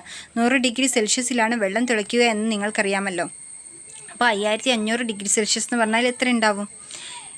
ഏകദേശം 12 കിലോമീറ്റർ അത്രത്തോളം ദൂരം പോലും മനുഷ്യന് ചെന്നെത്താനാകുന്നത് യന്ത്രങ്ങളുടെയും സുരക്ഷാ ഉപകരണങ്ങളുടെയും സഹായത്തോടെയാണ്. ഏറ്റവും ആഴമുള്ള ഖനിയുടെ താഴ്ച എത്ര കിലോമീറ്റർ ആണെന്നറിയാമോ? ഏകദേശം 12 കിലോമീറ്റർ. അത്രത്തോളം ദൂരം പോലും മനുഷ്യന് ചെന്നെത്താനാകുന്നത് യന്ത്രങ്ങളുടെയും സുരക്ഷാ ഉപകരണങ്ങളുടെയും സഹായത്തോടെയാണ്. ഏകദേശം 6371 കിലോമീറ്ററാണ് ഭൂമിയുടെ കേന്ദ്രത്തിലേക്കുള്ള ദൂരം. അത് ചോദിക്കാറുണ്ട്. ഭൂമിയുടെ ആരം, അതായത് കേന്ദ്രത്തിലേക്കുള്ള ദൂരം എത്ര? ഏകദേശം 6371 കിലോമീറ്റർ. അപ്പോൾ ഭൂമിയുടെ ഉള്ളറയെക്കുറിച്ചുള്ള വിവരങ്ങൾ മനുഷ്യന് നേരിട്ട് ചെന്ന് മനസ്സിലാക്കുക സാധ്യമാണോ? അല്ല, അല്ലേ? അപ്പോൾ ഇനി ചില ശാസ്ത്രീയ പഠനങ്ങളുടെയും നിഗമനങ്ങളുടെയും അടിസ്ഥാനത്തിലാണ് ഭൂമിയുടെ ഉള്ളറയെ സംബന്ധിച്ച വിവരങ്ങൾ രൂപപ്പെട്ടിട്ടുള്ളത്. അവ എന്തൊക്കെയാണെന്ന് നോക്കാം. അഗ്നിപർവ്വത സ്ഫോടനങ്ങളിലൂടെയും ഭൂമിയുടെ ഉപരിതലത്തിൽ എത്തിച്ചേരുന്ന വസ്തുക്കൾ പരിശോധിക്കുന്നതിൽ നിന്നും, പിന്നെ ഖനികളിൽ നിന്ന് ശേഖരിക്കുന്ന വിവരങ്ങളിൽ നിന്ന്, ഭൂകമ്പ സമയത്ത് ഉണ്ടാകുന്ന തരംഗങ്ങളുടെ ചലനം വിശകലനം ചെയ്യുന്നതിൽ നിന്ന്. ഭൂമിയുടെ ഘടന: ഭൂവൽക്കം, മാൻറ്റിൽ, പുറക്കാമ്പ്, അകക്കാമ്പ്. ഈ ഒരു ചിത്രത്തിൽ നിന്ന് തന്നെ നമുക്ക് മനസ്സിലാവും ഏറ്റവും കൂടുതൽ ഭൂമിയുടെ ഉള്ളറയിൽ ഏറ്റവും കൂടുതലുള്ള ഭാഗം ഏതാണ്? മാൻറ്റിലാണ്. അത് ക്വസ്റ്റ്യൻ വന്നതാണ് കേട്ടോ. ഭൂമിയുടെ ഉള്ളറയെ വിവിധ പാളികളായി തിരിച്ചിരിക്കുന്നു. ഏറ്റവും പുറമേയുള്ള പാളിയാണ് ഭൂവൽക്കം അഥവാ ക്രസ്റ്റ്. ഭൂവൽക്കം ഭൂമിയുടെ ഏറ്റവും പുറമേയുള്ളതും താരതമ്യേന നേർത്തതുമായ പാളിയാണ് ഭൂവൽക്കം അഥവാ ക്രസ്റ്റ്. ഖരരൂപത്തിലുള്ള പാറകളാൽ നിർമ്മിതമാണ് ഈ പാളി. ഭൂവൽക്കത്തിന് വൻകര ഭൂവൽക്കം, സമുദ്ര ഭൂവൽക്കം എന്നിങ്ങനെ 2 ഭാഗങ്ങളുണ്ട്. വൻകര ഭൂവൽക്കത്തിനാണ് കനം കൂടുതൽ. ശരാശരി കനം 30 കിലോമീറ്ററോളം വരും. വൻകര ഭൂവൽക്കത്തിന് പർവ്വത പ്രദേശത്ത് ഏകദേശം 70 കിലോമീറ്റർ കനമുണ്ട്. എന്നാൽ സമുദ്ര ഭൂവൽക്കത്തിന് ശരാശരി 5 കിലോമീറ്ററാണ് കനം. ഈ ഒരു നമ്പേഴ്സ് പഠിച്ചു വെക്കണം. 30 കിലോമീറ്ററാണ് ശരാശരി കനം, അതായത് വൻകര ഭൂവൽക്കത്തിൻ്റെ. എന്നാൽ സമുദ്ര ഭൂവൽക്കത്തിൻ്റെ ശരാശരി കനം 5 കിലോമീറ്ററാണ്. എന്നാൽ ചില പർവ്വത പ്രദേശത്തൊക്കെ എന്താണ്, വൻകര ഭൂവൽക്കത്തിന് 70 കിലോമീറ്ററോളം കനമുണ്ട്. മാൻറ്റിൽ ഭൂവൽക്കത്തിന് താഴെയുള്ള ഭാഗമാണ് മാൻറ്റിൽ. താരതമ്യേന കനമുള്ള ഭാഗമാണിത്. ഇത് ഏകദേശം 2900 കിലോമീറ്റർ വരെ വ്യാപിച്ചു കിടക്കുന്നു. ഭൂവൽക്കവും മാൻറ്റിലിൻ്റെ ഉപരിഭാഗവും ചേർന്നുള്ള ഭാഗത്തെയാണ് ശിലാമണ്ഡലം എന്ന് വിളിക്കുന്നത്. അപ്പോൾ ശിലാമണ്ഡലം, അതായത് ലിത്തോസ്ഫിയർ എന്താണ്? ഭൂവൽക്കവും മാൻറ്റിലിൻ്റെ ഉപരിഭാഗവും ചേർന്നുള്ള ഭാഗത്തെയാണ് ശിലാമണ്ഡലം എന്ന് വിളിക്കുന്നത്. ശിലാമണ്ഡലത്തിന് താഴെയായി ശിലാപദാർത്ഥങ്ങൾ ഉരുകി, അതായത് മാഗ്മ അർദ്ധദ്രാവകാവസ്ഥയിൽ കാണപ്പെടുന്ന ഭാഗമാണ് അസ്തനോസ്ഫിയർ. എന്നാൽ അസ്തനോസ്ഫിയറിന് താഴെയുള്ള ഭാഗം ഖരാവസ്ഥയിലാണ്. അപ്പോൾ മാൻറ്റിലിൻ്റെ ഉപരിഭാഗം ഖരാവസ്ഥയിലും താഴ്ഭാഗം എന്താണ്? ദ്രാവകാവസ്ഥയിലുമാണ്. ഈ മാൻറ്റിലിൻ്റെ താഴ്ഭാഗത്ത് ദ്രാവകാവസ്ഥയിലുള്ള ആ ഭാഗമാണ് മാഗ്മ. കാമ്പ് മാൻറ്റിലിന് താഴെയുള്ള ഭാഗമാണ് കാമ്പ്. കാമ്പിന് പുറക്കാമ്പ്, അകക്കാമ്പ് എന്നീ 2 ഭാഗങ്ങളുണ്ട്. പുറക്കാമ്പ് ദ്രവാവസ്ഥയിലും അകക്കാമ്പ് ഖരാവസ്ഥയിലുമാണ്. അതായത് മാൻറ്റിലിൻ്റെ ദ്രവാവസ്ഥയോട് ബന്ധപ്പെട്ട് കിടക്കുന്ന കാമ്പിൻ്റെ പുറംഭാഗം ഏതവസ്ഥയിലാണ്? ദ്രാവകാവസ്ഥയിലാണ്. കാമ്പ് മുഖ്യമായും നിക്കൽ, ഇരുമ്പ് എന്നീ ലോഹങ്ങളാൽ രൂപം കൊണ്ടതാണ്. അതിനാൽ കാമ്പിന് നിഫെ എന്നും പേരുണ്ട്. അകക്കാമ്പിലെ ചൂട് ഏകദേശം 5500 ഡിഗ്രി സെൽഷ്യസ് ആണ്. അപ്പോൾ അകക്കാമ്പിലെ ചൂട് ഏകദേശം എത്രയാണ്? 5500 ഡിഗ്രി സെൽഷ്യസ് ആണ്. ഭൂമിയുടെ ഘടനാ സവിശേഷതകൾ: ഭൂവൽക്കം ഏറ്റവും പുറമേയുള്ള ഭാഗം. മാൻറ്റിൽ എന്താണ്? ഭൂവൽക്കത്തിന് താഴെ 2900 കിലോമീറ്റർ വരെയുള്ള ഭാഗം. കാമ്പ് നിഫെ എന്നറിയപ്പെടുന്നു. നെക്സ്റ്റ്, ഭൂമിയുടെ അന്തരീക്ഷം. ഉദ്ഭവ സമയത്ത് ചുട്ടുപഴുത്ത അവസ്ഥയിലായിരുന്ന ഭൂമി കോടാനുകോടി വർഷങ്ങൾ കൊണ്ട് സാവധാനം തണുത്തു. ഈ പ്രക്രിയയിലൂടെ ഭൂമിയുടെ ഉള്ളിലുണ്ടായിരുന്ന വാതകങ്ങൾ പുറത്തേക്ക് വന്നു. ക്രമേണ ഭൂമിക്ക് ചുറ്റും നിരവധി വാതകങ്ങളുള്ള വായുവിൻ്റെ ഒരു ആവരണമുണ്ടായി. ഭൂമിയെ ആവരണം ചെയ്യുന്ന ഈ വാതക പുതപ്പാണ് അന്തരീക്ഷം. സസ്യങ്ങളുടെ ആവിർഭാവത്തോടെ പ്രകാശ സംശ്ലേഷണ ഫലമായി അന്തരീക്ഷം ഓക്സിജനാൽ സമ്പന്നമായി. അന്തരീക്ഷത്തിലുള്ള വാതകങ്ങളാണ് nitrogen, oxygen, carbon dioxide തുടങ്ങിയവ. ഈ വാതകങ്ങൾ കൂടാതെ മറ്റ് വാതകങ്ങളും പൊടിപടലങ്ങളും ജലാംശവും ഉണ്ട്. അന്തരീക്ഷത്തിൽ അടങ്ങിയിട്ടുള്ള വിവിധ വാതകങ്ങൾ ഏതൊക്കെയാണെന്നും അവ എത്ര അളവിൽ കാണപ്പെടുന്നുവെന്നും നമുക്ക് നോക്കാം. അന്തരീക്ഷ സംരചന, അതായത് കോമ്പോസിഷൻ ഓഫ് അറ്റ്മോസ്ഫിയർ. ഭൗമോപരിതലത്തിൽ നിന്ന് 10,000-ഓളം കിലോമീറ്റർ ഉയരം വരെ അന്തരീക്ഷത്തിൻ്റെ സാന്നിധ്യമുണ്ട്. എന്നാൽ ആകെ അന്തരീക്ഷവായുവിൻ്റെ 97% സ്ഥിതി ചെയ്യുന്നത് ഭൗമോപരിതലത്തിൽ നിന്ന് ഏകദേശം 29 കിലോമീറ്റർ ഉയരം വരെയാണെന്ന് കണക്കാക്കപ്പെടുന്നു. അപ്പോൾ ഭൗമോപരിതലത്തിൽ നിന്ന് 97%വും അന്തരീക്ഷത്തിലുള്ള 97% വായു സ്ഥിതി ചെയ്യുന്നത് ഏകദേശം 29 കിലോമീറ്റർ ഉയരം വരെയാണ്. ഉയരം കൂടുന്തോറും വാതകങ്ങളുടെ അളവ് കുറഞ്ഞു വരുന്നു. മനുഷ്യനും മറ്റ് ജീവജാലങ്ങൾക്കും ജീവവായുവായ ഓക്സിജൻ, സസ്യങ്ങളുടെ നിലനിൽപ്പിനാവശ്യമായ കാർബൺ ഡൈ ഓക്സൈഡ് എന്നിവ ലഭിക്കുന്നത് അന്തരീക്ഷത്തിൽ നിന്നാണ്. ഈ 2 വാതകങ്ങളാണ് ഭൂമിയിൽ ജീവൻ നിലനിർത്തുന്നതിൽ മുഖ്യ പങ്ക് വഹിക്കുന്നത്. അപ്പോൾ ജീവൻ നിലനിർത്തുന്നതിൽ മുഖ്യ പങ്ക് വഹിക്കുന്ന വാതകങ്ങൾ ഏതൊക്കെയാണ്? ഓക്സിജനും കാർബൺ ഡൈ ഓക്സൈഡുമാണ്. നെക്സ്റ്റ്, അന്തരീക്ഷ വാതകങ്ങൾ. Argon, carbon dioxide, neon, helium, krypton, xenon, hydrogen. ഇത്രയും വാതകങ്ങളാണ് അന്തരീക്ഷത്തിൽ 1% ഉള്ളത്. ഏറ്റവും കൂടുതൽ, അതായത് 78% അന്തരീക്ഷ വാതകങ്ങളിൽ ഏതാണ്? നൈട്രജനാണ്. 21% ഓക്സിജനാണ്. അപ്പോൾ ഇത് ക്വസ്റ്റ്യൻ വരാറുണ്ട്. ഏറ്റവും കൂടുതൽ അന്തരീക്ഷത്തിൽ അടങ്ങിയ വാതകം ഏതാണ്? അത് നൈട്രജനാണ്, 78%. ഓക്സിജൻ എത്ര ശതമാനമുണ്ട്? 21%. സൂര്യതാപമേറ്റ് ഭൗമോപരിതലത്തിൽ നിന്ന് ജലം നീരാവിയായി അന്തരീക്ഷത്തിലെത്തുന്ന പ്രക്രിയയാണ് ബാഷ്പീകരണം. ഭൗമോപരിതലത്തിൽ നിന്ന് ഏകദേശം 90 കിലോമീറ്റർ വരെ മാത്രമേ ജലബാഷ്പത്തിൻ്റെ സാന്നിധ്യമുള്ളൂ. വാതകങ്ങൾ, ജലതന്മാത്രകൾ എന്നിവയ്ക്ക് പുറമെ പൊടിപടലങ്ങളും അന്തരീക്ഷത്തിൻ്റെ ഭാഗമാണ്. പൊടിപടലങ്ങൾ സാധാരണയായി കണ്ടുവരുന്നത് ഭൗമോപരിതലത്തിനോട് ചേർന്നുള്ള അന്തരീക്ഷ ഭാഗങ്ങളിലാണ്. അന്തരീക്ഷത്തിലെ നേർത്ത പൊടിപടലങ്ങളെ ചുറ്റി അന്തരീക്ഷ നീരാവി ഘനീഭവിച്ച് മേഘങ്ങൾ രൂപപ്പെടുന്നു. അതിനാൽ അന്തരീക്ഷത്തിലെ നേർത്ത പൊടിപടലങ്ങളെ ഘനീകരണ മർമ്മങ്ങൾ എന്ന് വിളിക്കുന്നു. അപ്പോൾ അന്തരീക്ഷത്തിലെ നേർത്ത പൊടിപടലങ്ങളാണ് ഘനീകരണ മർമ്മങ്ങൾ, അതായത് ഹൈഗ്രോസ്കോപ്പിക് ന്യൂക്ലിയൈ.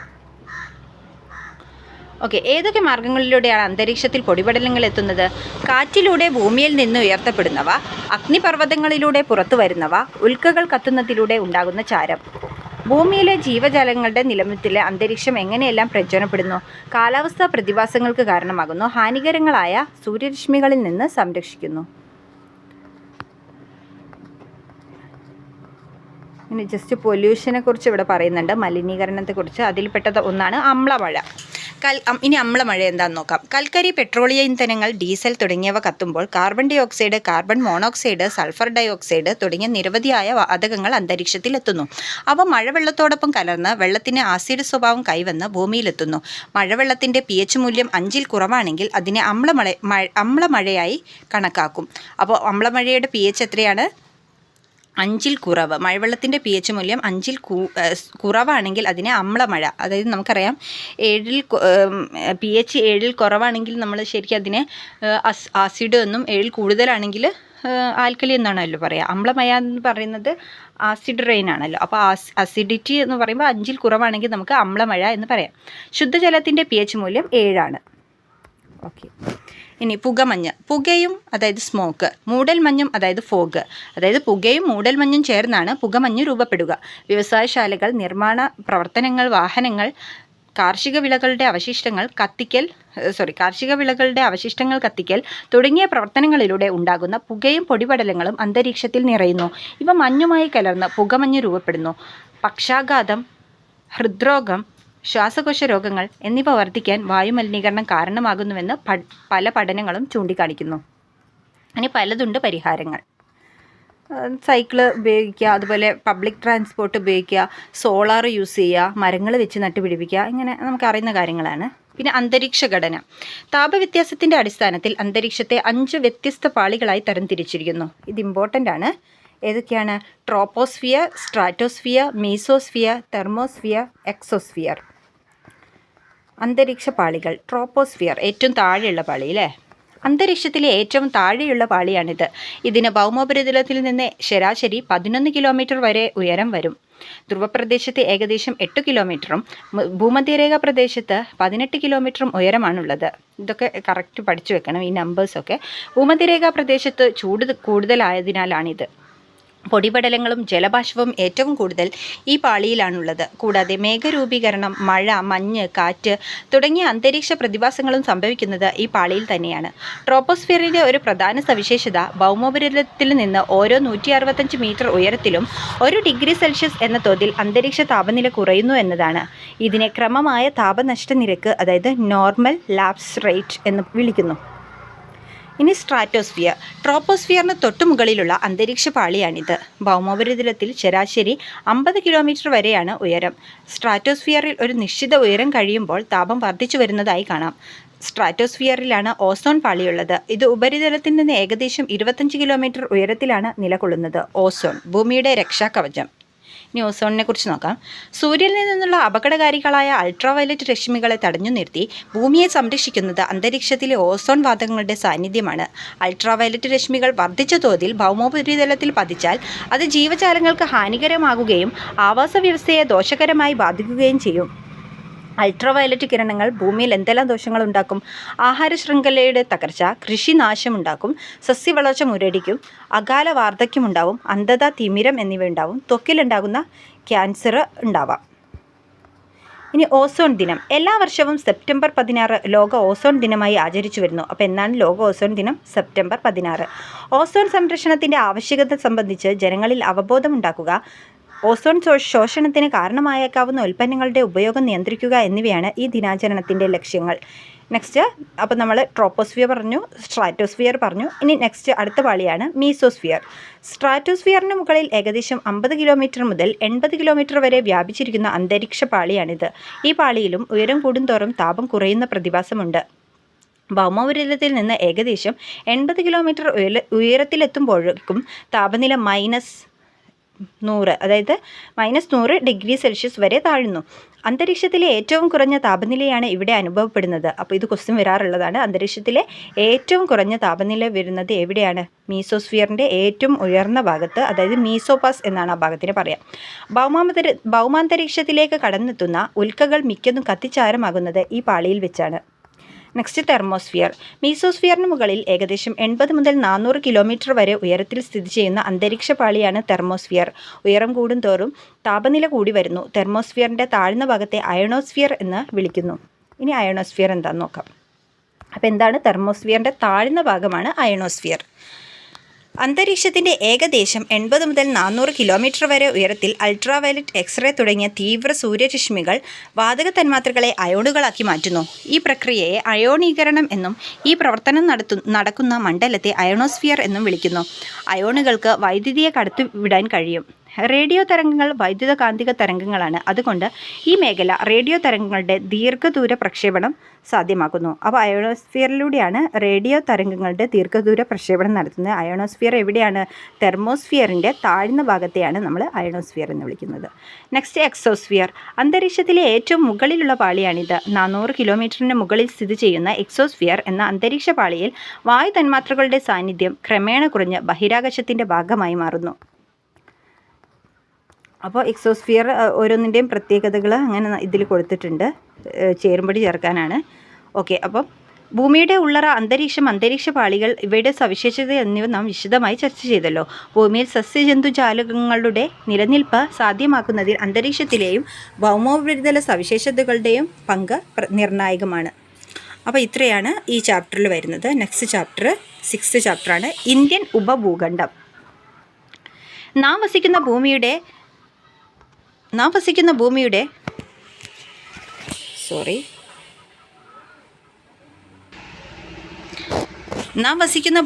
2/3 ഭാഗവും സമുദ്രമാണ്. പല പേരുകൾ അറിയപ്പെടുന്നുവെങ്കിലും അവയെല്ലാം പരസ്പരം ബന്ധപ്പെട്ട് കിടക്കുന്നു. സമുദ്രമൊഴികെയുള്ള ഭൂമിയുടെ ഭാഗം കരയാണ്. എന്നാൽ സമുദ്രങ്ങൾ പോലെ കരഭാഗങ്ങൾ തമ്മിൽ ചേർന്നാണ് സ്ഥിതി ചെയ്യുന്നത്. വിശാലമായ കരയുടെ ഭാഗങ്ങളെ കരയുടെ കഷ്ണങ്ങൾ എന്ന അർത്ഥത്തിൽ ഭൂഖണ്ഡങ്ങൾ അഥവാ വൻകരകൾ എന്ന് വിളിക്കുന്നു. വ്യത്യസ്ത ഭൂപ്രകൃതി വിഭാഗങ്ങളെ ഉൾക്കൊള്ളുന്ന വലിയൊരു കരഭാഗമാണ് ഭൂഖണ്ഡം. ഉയരമേറിയ പർവ്വതങ്ങൾ, വിശാലമായ സമതലങ്ങൾ, വ്യത്യസ്തമായ മരുഭൂമികൾ, പീഠഭൂമികൾ മുതലായ പല ഭൂരൂപങ്ങൾ നമുക്ക് ഭൂഖണ്ഡങ്ങളിൽ കാണാൻ സാധിക്കും. അപ്പോൾ ഭൂഖണ്ഡങ്ങൾ ഏതൊക്കെയാണ്? പ്രധാനപ്പെട്ട 7 ഭൂഖണ്ഡങ്ങൾ ഏതൊക്കെയാണെന്ന് നോക്കാം. വടക്കേ അമേരിക്ക, തെക്കേ America, Africa, Europe, Asia, Australia. ഇനി സമുദ്രങ്ങൾ ആർട്ടിക് മഹാസമുദ്രം, പസഫിക് സമുദ്രം, അറ്റ്ലാന്റിക് സമുദ്രം, ഇന്ത്യൻ മഹാസമുദ്രം, പസഫിക് മഹാസമുദ്രം. ഇതിൽ നമുക്ക് മനസ്സിലാവും ഏതൊക്കെ സമുദ്രങ്ങൾക്കിടയിലാണ് ഓരോ വൻകരകളും സ്ഥിതി ചെയ്യുന്നത് എന്നൊക്കെ ഈ ഒരു ഭൂപടത്തിൽ നിന്ന് മനസ്സിലാക്കാവുന്നതാണ്. ഇനി ഉപഭൂഖണ്ഡം. ഭൂഖണ്ഡത്തിലേതുപോലെ തന്നെ വൈവിധ്യമാർന്ന ഭൂപ്രകൃതി വിഭാഗങ്ങളും കാലാവസ്ഥയും ഉള്ള വിശാല ഭൂഖണ്ഡ ഭാഗങ്ങളെ ഉപഭൂഖണ്ഡങ്ങൾ, അതായത് സബ് കോണ്ടിനെൻറ്റ്സ് എന്ന് വിശേഷിപ്പിക്കുന്നു. പാമീർ പീഠഭൂമിയാണ് ഏഷ്യ ഭൂഖണ്ഡത്തിൻ്റെ തെക്കുഭാഗത്തെ ഇതര ഭാഗങ്ങളിൽ നിന്നും ഭൂമിശാസ്ത്രപരമായി വേറിട്ട് നിർത്തുന്നത്.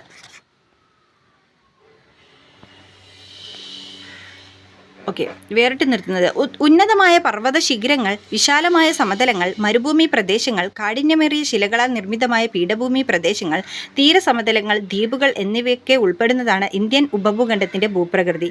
ലോകത്തിൻ്റെ മേൽക്കൂര എന്ന് വിശേഷിപ്പിക്കുന്ന പാമീർ പീഠഭൂമി ടിയാൻ ഷാൻ, കാരക്കോറം, കുൻലൂൺ, ഹിന്ദുക്കുഷ് എന്നീ പർവ്വതനിരകളുടെ സംഗമ സ്ഥാനമാണ്. അപ്പോൾ ലോകത്തിൻ്റെ മേൽക്കൂര എന്ന് വിശേഷിപ്പിക്കപ്പെടുന്ന പീഠഭൂമി ഏതാണ്? പാമീർ പീഠഭൂമിയാണ്.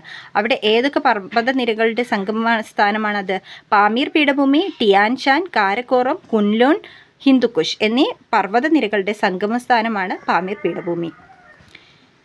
ഇന്ത്യൻ ഉപഭൂഖണ്ഡത്തിൻ്റെ വടക്കേ അതിർത്തിയിൽ ഹിമാലയ പർവ്വതവും കിഴക്കേ അതിർത്തിയിൽ അരക്കൻ പർവ്വതനിരകളും പടിഞ്ഞാറേ അതിർത്തിയിൽ ഹിന്ദുക്കുഷ് പർവ്വതനിരയും സ്ഥിതി ചെയ്യുന്നു.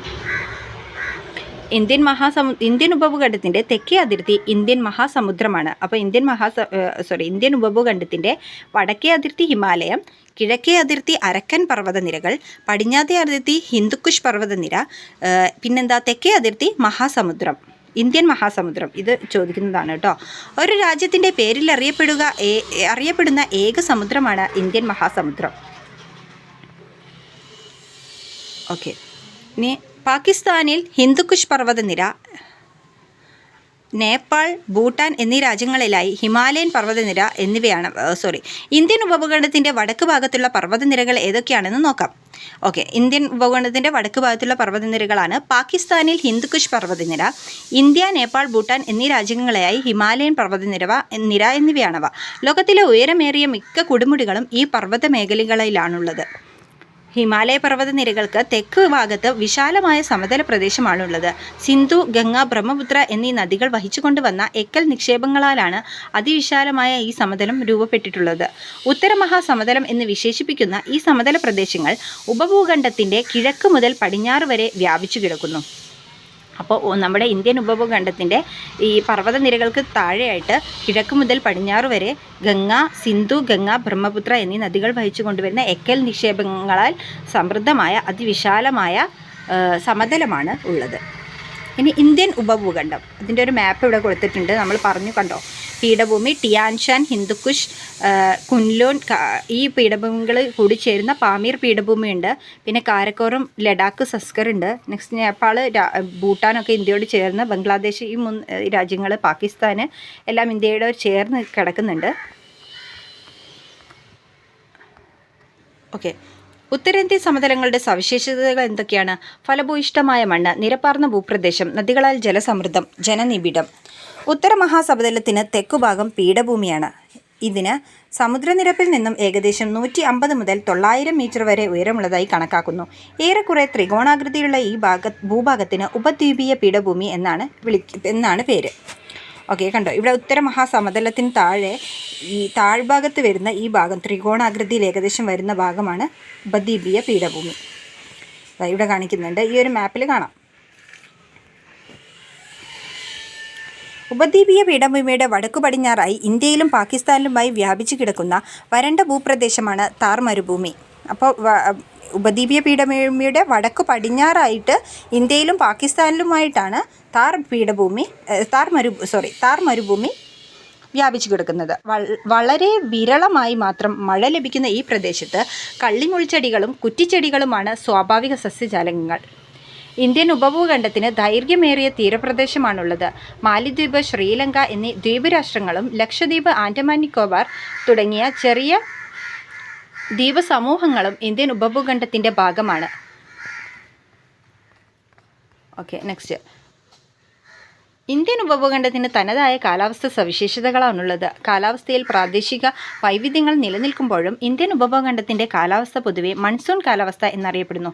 ഋതുക്കൾ എന്ന അർത്ഥം വരുന്ന മൗസിം എന്ന അറബി പദത്തിൽ നിന്നാണ് മൺസൂൺ എന്ന വാക്ക് രൂപപ്പെട്ടത്. ഇന്ത്യൻ ഉപഭൂഖണ്ഡത്തിൻ്റെ കാലാവസ്ഥയെ മൺസൂൺ കാറ്റ് സ്വാധീനിക്കുന്നു. ഈ കാറ്റ് ഋതുക്കൾക്കനുസരിച്ച് ദിശ മാറുന്നതാണ്. സൂര്യൻ്റെ അയനം. സൂര്യൻ്റെ ആപേക്ഷിക സ്ഥാനം ഉത്തരായന രേഖയ്ക്കും, അതായത് 23.5 ഡിഗ്രി വടക്കുള്ള ഭൂമധ്യരേഖയിൽ നിന്ന് 23.5 ഡിഗ്രി വടക്കുള്ള രേഖയാണ് നമ്മൾ ഉത്തരായന രേഖ എന്ന് പറയാം. ഇനി ദക്ഷിണായന രേഖ എന്ന് പറഞ്ഞാൽ 23.5 ഡിഗ്രി തെക്കുള്ള രേഖയാണ്. ഇപ്പോൾ ഈ ദക്ഷിണായന രേഖയ്ക്കും ഉത്തരായന രേഖയ്ക്കും ഇടയിൽ മാറിക്കൊണ്ടിരിക്കുന്ന പ്രതിഭാസമാണ്, അതായത് സൂര്യൻ്റെ ആപേക്ഷിക സ്ഥാനം ഈ ഉത്തരായന രേഖയ്ക്കും ദക്ഷിണായന രേഖയ്ക്കും ഇടയിൽ മാറിക്കൊണ്ടിരിക്കുന്ന പ്രതിഭാസമാണ് അയനം, അതായത് സൂര്യൻ്റെ അയനം എന്ന് പറയുന്നത്. ഭൂമിയുടെ പരിക്രമണവും ഭൂമിയുടെ അച്ചുതണ്ടിൻ്റെ ചെരിവുമാണ് ഇത്തരത്തിൽ സൂര്യന് സ്ഥാനമാറ്റം ഉണ്ടാകുന്നതായി അനുഭവപ്പെടുന്നതിന് കാരണം. സൂര്യൻ്റെ അയനം മൂലം ഉത്തരായന കാലത്ത് സൂര്യൻ്റെ സ്ഥാനം ഉപഭൂഖണ്ഡത്തിന് മുകളിലായിരിക്കുമ്പോൾ കരഭാഗത്തെ വായു ചൂട് പിടിച്ച് മുകളിലേക്ക് വരുന്നു. ഇവിടേക്ക് സമുദ്രത്തിൽ നിന്ന് ഈർപ്പം നിറഞ്ഞ കാറ്റ് വീശുകയും ഉപഭൂഖണ്ഡത്തിൻ്റെ പല ഭാഗങ്ങളിലും മഴ ലഭിക്കുകയും ചെയ്യുന്നു. മെയ് ജൂൺ മാസങ്ങളിൽ തെക്ക് പടിഞ്ഞാറ് ദിശയിൽ ഇന്ത്യൻ സമുദ്രത്തിൽ നിന്നും ഉപഭൂഖണ്ഡത്തിലേക്ക് വീശുന്ന കാറ്റുകൾ ഇന്ത്യൻ ഉപഭൂഖണ്ഡത്തിൽ വ്യാപകമായ മഴയ്ക്ക് കാരണമാകുന്നു. ദക്ഷിണായന സമയത്ത് സൂര്യൻ്റെ സ്ഥാനം ഇന്ത്യൻ സമുദ്രത്തിന് മുകളിലാവുമ്പോൾ സമുദ്രോപരിതലത്തിലെ വായു ചൂട് പിടിച്ച് ഉയരുകയും അവിടേക്ക് ഉത്തരദിക്കിൽ നിന്നും കാറ്റ് വീശുകയും ചെയ്യുന്നു. സെപ്റ്റംബർ ഒക്ടോബർ മാസങ്ങളിൽ വടക്ക് കിഴക്ക് നിന്ന് തെക്ക് പടിഞ്ഞാറോട്ട് വീശുന്ന ഈ കാറ്റുകൾ പൊതുവെ വരണ്ടതായതിനാൽ മഴയുടെ അളവ് കുറവായിരിക്കും. എന്നാൽ ബംഗാൾ ഉൾക്കടലിൽ നിന്നും നീരാവി ആഗിരണം ചെയ്യുന്നതോടെ ഉപദ്വീപീയ ഭാഗങ്ങളിലെ കിഴക്കൻ തീരങ്ങളിൽ വ്യാപകമായ മഴയ്ക്ക് കാരണമാകുന്നു. അതാണ് വടക്ക് കിഴക്കൻ മൺസൂൺ കേട്ടോ. ഇനി കാലാവസ്ഥയെ സ്വാധീനിക്കുന്ന ഘടകങ്ങൾ എന്തൊക്കെയാണ്? ഒരു പ്രദേശത്തിൻ്റെ അക്ഷാംശ സ്ഥാനം, സമുദ്രനിരപ്പിൽ നിന്നുള്ള ഉയരം, ഭൂപ്രകൃതി, സമുദ്രത്തിൻ്റെ സാമീപ്യം, കാറ്റ്, ഇത്രയും കാര്യങ്ങളാണ് കാലാവസ്ഥയെ സ്വാധീനിക്കുന്ന ഘടകങ്ങൾ. പ്രധാന അക്ഷാംശ രേഖയായ ഉത്തരായന രേഖയ്ക്ക് ഇരുവശവും വ്യത്യസ്ത കാലാവസ്ഥയാണ് അനുഭവപ്പെടുന്നത്. ഇന്ത്യയിലൂടെ കടന്നുപോകുന്ന പ്രധാനപ്പെട്ട ഒരു അക്ഷാംശ രേഖയാണ് ഉത്തരായന രേഖ. അതിൻ്റെ ഇരുവശവും വ്യത്യസ്ത കാലാവസ്ഥയാണ് കേട്ടോ. ഉത്തരായന രേഖയ്ക്ക് വടക്കു ഭാഗത്ത് മിതോഷ്ണ കാലാവസ്ഥയും തെക്കു ഭാഗത്ത് ഉഷ്ണ കാലാവസ്ഥയുമാണ് അനുഭവപ്പെടുന്നത്. ഉഷ്ണമേഖലയിൽ ശൈത്യകാലത്തും ഉഷ്ണകാലത്തും അനുഭവപ്പെടുന്ന താപനിലയിലെ അന്തരം പൊതുവെ മിതമായിരിക്കും. എന്നാൽ മിതോഷ്ണ മേഖലയിൽ ശൈത്യകാലത്തെയും ഉഷ്ണകാലത്തെയും താപനിലയിലെ അന്തരം പൊതുവെ കൂടുതലായിരിക്കും. മൂന്നാർ ഗവൺമെൻറ് മോഡൽ റെസിഡൻഷ്യൽ സ്കൂളിൽ പഠിക്കുന്ന ദിയ തിരുവനന്തപുരത്തെ തൻ്റെ വീട്ടിലേക്ക് എഴുതിയ കത്തിൻ്റെ കുറച്ച് ഭാഗങ്ങൾ വേണമെന്ന് വായിച്ചു നോക്കാം. പ്രിയപ്പെട്ട അനുജത്തി, നിനക്ക് സുഖമാണെന്ന് വിശ്വസിക്കുന്നു. പകൽ ക്ലാസ്സിലിരിക്കുമ്പോൾ പോലും ഞാൻ കമ്പിളി വസ്ത്രം ധരിച്ചാണ് ഇരിക്കുന്നത്. തണുപ്പ് വളരെ കൂടുതലായതിനാൽ രാത്രിയിൽ 2 പുതപ്പ് പുതയ്ക്കേണ്ട അവസ്ഥയാണ്. വീട്ടിലായിരുന്നപ്പോൾ രാത്രിയിൽ പോലും ഫാൻ ഉപയോഗിച്ചിരുന്ന എനിക്ക് ഇന്ന് ഇത് ആശ്ചര്യമാണ്. പച്ചവെള്ളത്തിൽ കുളിച്ചിരുന്ന എനിക്ക് ഇപ്പോൾ ഇത് ഓർക്കുവാൻ കൂടി സാധിക്കുന്നില്ല. അപ്പോൾ അത് ജസ്റ്റ് കാലാവസ്ഥയിലുള്ളൊരു വ്യതിയാനമാണ് ഇവിടെ കാണിക്കുന്നത്. ഓക്കെ, കാലാവസ്ഥയെ സ്വാധീനിക്കുന്ന മറ്റൊരു പ്രധാന ഘടകമാണ് ഭൂപ്രകൃതി. ഈർപ്പവാഹിയായ കാറ്റിൻ്റെ ദിശയ്ക്ക് അഭിമുഖമായി നിൽക്കുന്ന പർവ്വതങ്ങൾ കാറ്റിനെ തടഞ്ഞു നിർത്തി മഴ പെയ്യിക്കുന്നു. സഹ്യപർവ്വതനിരകളുടെ പടിഞ്ഞാറേ ചെരിവായ കേരളത്തിൽ ധാരാളം മഴ ലഭിക്കുമ്പോൾ ഈ പർവ്വതനിരകളുടെ കിഴക്കൻ ചെരിവായ തമിഴ്നാട്ടിൽ മഴ വളരെ കുറയാനുള്ള കാരണം എന്താണെന്ന് മനസ്സിലായത്?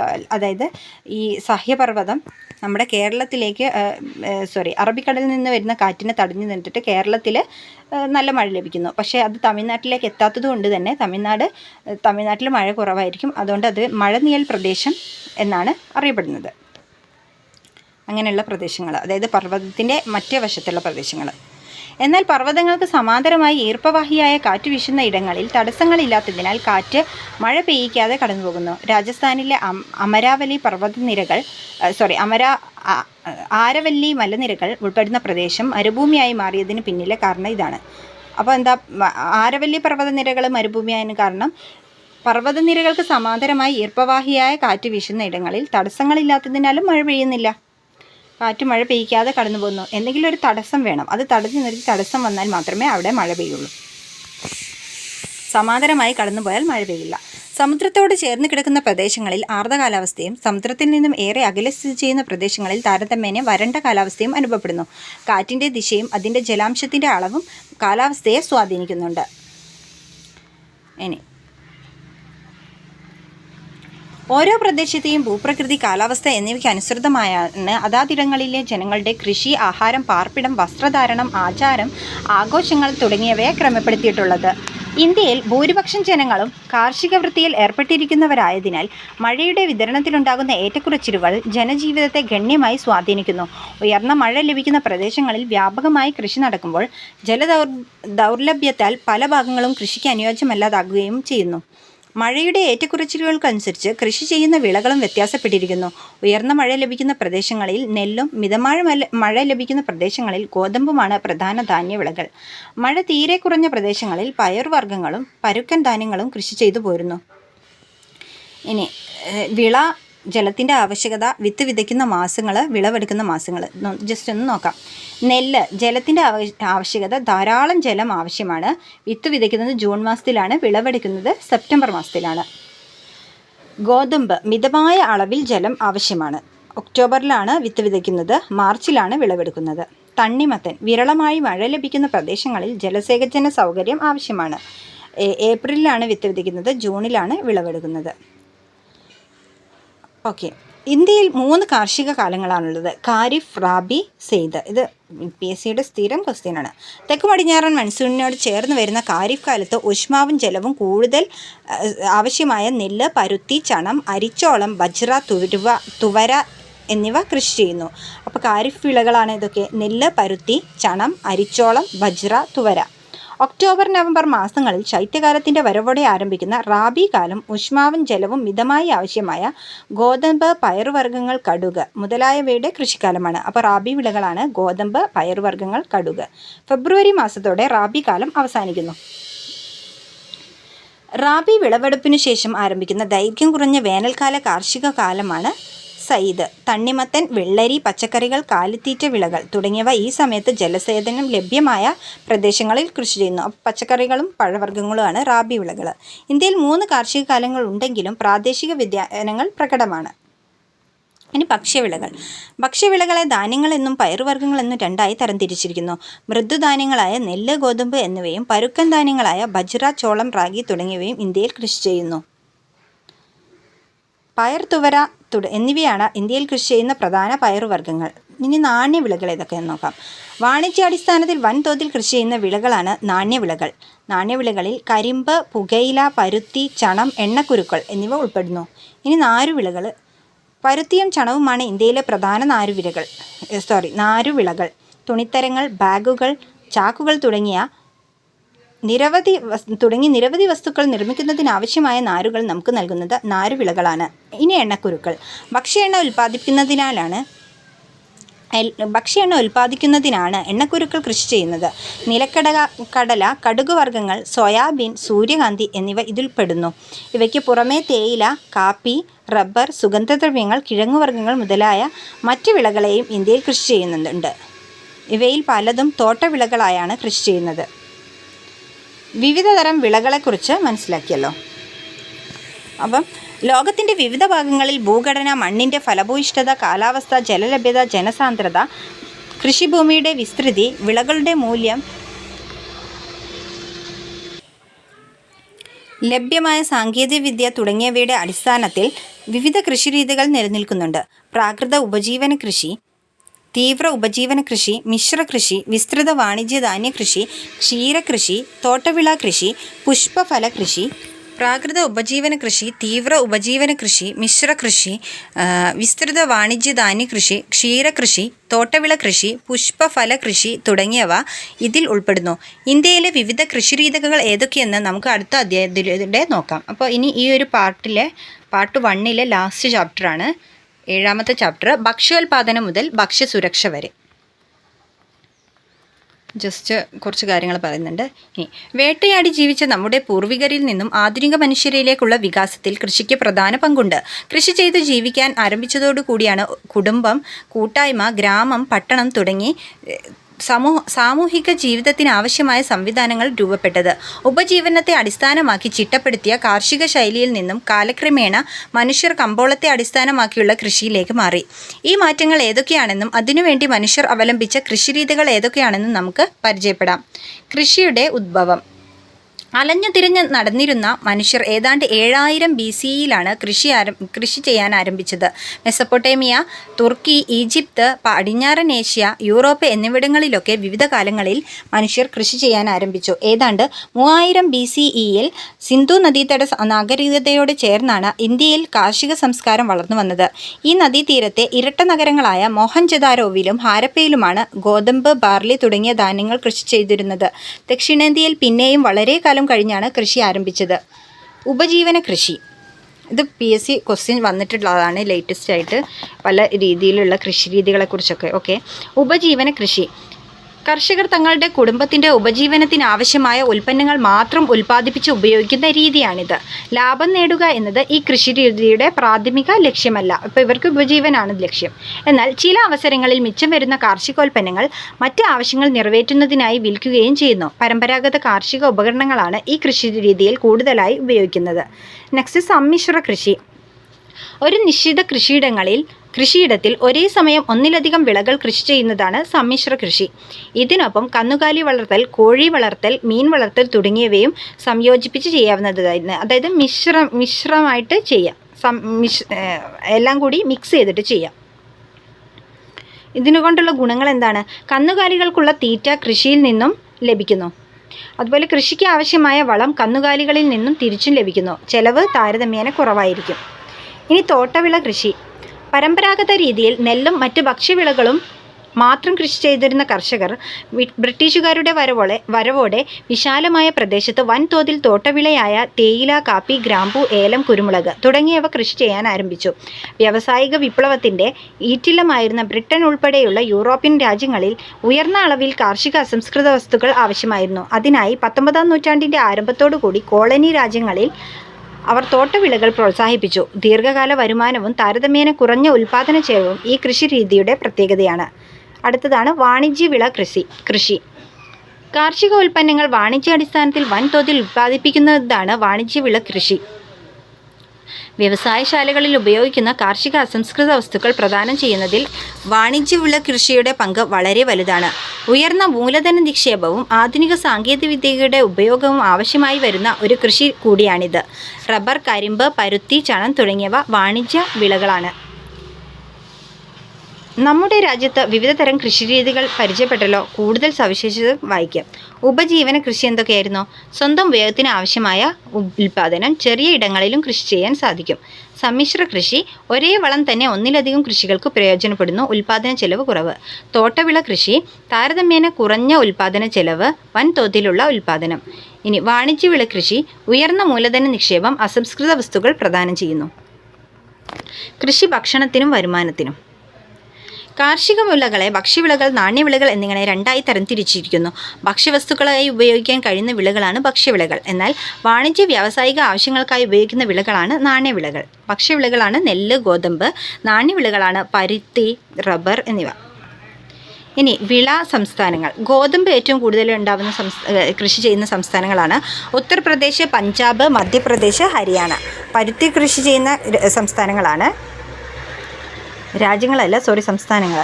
പരുത്തി കൃഷി ചെയ്യുന്ന സംസ്ഥാനങ്ങളാണ് മഹാരാഷ്ട്ര, ഗുജറാത്ത്, തെലങ്കാന, രാജസ്ഥാൻ. നെല്ല് കൃഷി ചെയ്യുന്ന സംസ്ഥാനങ്ങളാണ് പശ്ചിമ ബംഗാൾ, തമിഴ്നാട്, ആന്ധ്രാപ്രദേശ്, ബീഹാർ എന്നിവ.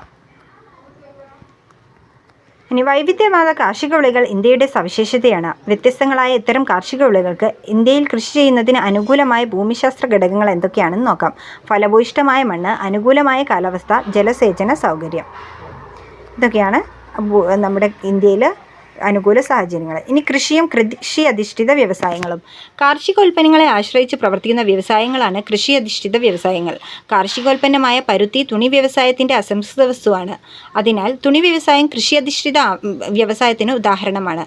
ഇതുപോലെ റബ്ബർ, കരിമ്പ് തുടങ്ങിയ കാർഷികോൽപ്പന്നങ്ങൾ വിവിധ വ്യവസായങ്ങളുടെ അസംസ്കൃത വസ്തുക്കളായി ഉപയോഗപ്പെടുത്തുന്നു. കാർഷികോൽപ്പന്നങ്ങൾ അസംസ്കൃത വസ്തുക്കളായി ഉപയോഗപ്പെടുത്തുന്ന കൂടുതൽ കൃഷി അധിഷ്ഠിത വ്യവസായങ്ങൾ കണ്ടെത്തി പട്ടികപ്പെടുത്താൻ വന്നിട്ടുണ്ട്. കാർഷികോൽപ്പന്നങ്ങൾ ഏതൊക്കെയാണ്? പരുത്തി, അതിൻ്റെ വ്യവസായം തുണി വ്യവസായം. കരിമ്പ് വ്യവസായം വരുന്നത് പഞ്ചസാര വ്യവസായം. ഇനി ധാതു സമ്പത്തിലൂടെ. ഭൂവൽക്കത്തിൽ കാണപ്പെടുന്ന ലോഹ അലോഹ സംയുക്തങ്ങളാണ് ധാതുക്കൾ. എന്താണ് ധാതുക്കൾ? ഭൂവൽക്കത്തിൽ കാണപ്പെടുന്ന ലോഹ അലോഹ സംയുക്തങ്ങളാണ് ധാതുക്കൾ. Hematite, magnetite, calamine, bauxite, cinnabar എന്നിവ ലോഹധാതുക്കളാണ്. ഇത് ക്വസ്റ്റ്യൻ വന്നിട്ടുണ്ട്. ലോഹധാതുക്കളും അലോഹധാതുക്കളും കേട്ടോ. ഏതൊക്കെയാണ്? Hematite, magnetite, calamine, bauxite, cinnabar എന്നിവ ലോഹധാതുക്കളാണ്. ഇവയിൽ പലതും ലോഹങ്ങളുടെ വ്യാവസായിക നിർമ്മാണത്തിന് ഉപയോഗിക്കുന്നു.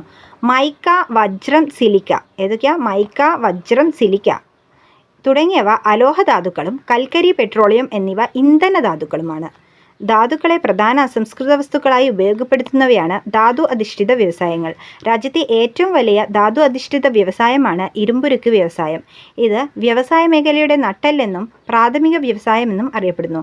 രാജ്യത്തെ പ്രധാനപ്പെട്ട ധാതു അധിഷ്ഠിത വ്യവസായങ്ങളാണ് ഇരുമ്പുരുക്ക് വ്യവസായം, ചെമ്പ് വ്യവസായം, അലൂമിനിയം വ്യവസായം. ഇനി ധാതുക്കളും അവയുടെ ഉപയോഗവും കുറച്ചിവിടെ കൊടുത്തിട്ടുണ്ട്. ഹേമറ്റൈറ്റ് ഇരുമ്പുരുക്ക് നിർമ്മാണം, പട്ടിക പൂർത്തിയാക്കാൻ പറഞ്ഞിട്ടുണ്ട്. ഇനി സിലിക്ക എന്താണ് നോക്കണം. ബോക്സൈറ്റ് വിമാനം, വൈദ്യുത ഉപകരണം എന്നിവ നിർമ്മിക്കാൻ. കൽക്കരി തീവണ്ടി, ഇരുമ്പ് നിർമ്മാണം. വജ്രം നമുക്കറിയാം ആഭരണങ്ങൾക്കാണ്. പെട്രോളിയം എന്തിനാണ് ഉപയോഗിക്കുന്നത്? പെട്രോളിയം ഇന്ധനമായിട്ട് ഉപയോഗിക്കുന്നു. ഇനി ഹരിത വിപ്ലവം.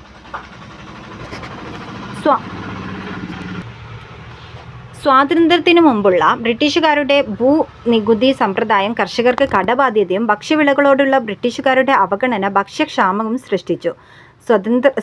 സ്വാതന്ത്ര്യലബ്ധിക്ക് ശേഷമുള്ള കാർഷിക മേഖലയിലെ അടിസ്ഥാന സൗകര്യങ്ങളുടെ പരിമിതിയും കാലഹരണപ്പെട്ട സാങ്കേതിക വിദ്യകളുടെ ഉപയോഗവും കാർഷിക ഉൽപാദനക്ഷമത കുറയുന്നതിന് കാരണമായി. അപ്പോൾ ബ്രിട്ടീഷ് കാലത്തും സ്വാതന്ത്ര്യാബ്ദിയോടനുബന്ധിച്ചും ഇന്ത്യൻ കാർഷിക മേഖല അഭിമുഖീകരിക്കുന്ന ചില പ്രശ്നങ്ങളാണ് മുകളിൽ കൊടുത്തിട്ടുള്ളത്. എന്തൊക്കെയായിരുന്നു? ബ്രിട്ടീഷുകാർ നടപ്പിലാക്കിയ ഭൂനികുതി സമ്പ്രദായം, അടിസ്ഥാന സൗകര്യങ്ങളുടെ പരിമിതിയൊക്കെ. ഓക്കെ. ഇനി സ്വാതന്ത്ര്യലബ്ധിയുടെ സമയത്ത് നമ്മുടെ രാജ്യത്തെ കാർഷിക രംഗം വിവിധങ്ങളായ പ്രശ്നങ്ങൾ അഭിമുഖീകരിച്ചിരുന്നു. ഈ പ്രതിസന്ധി പരിഹരിക്കാനായി സ്വതന്ത്ര ഇന്ത്യയിൽ ഭൂപരിഷ്കരണം, ഹരിത വിപ്ലവം എന്നീ പരിഷ്കാരങ്ങൾ നടപ്പിലാക്കി.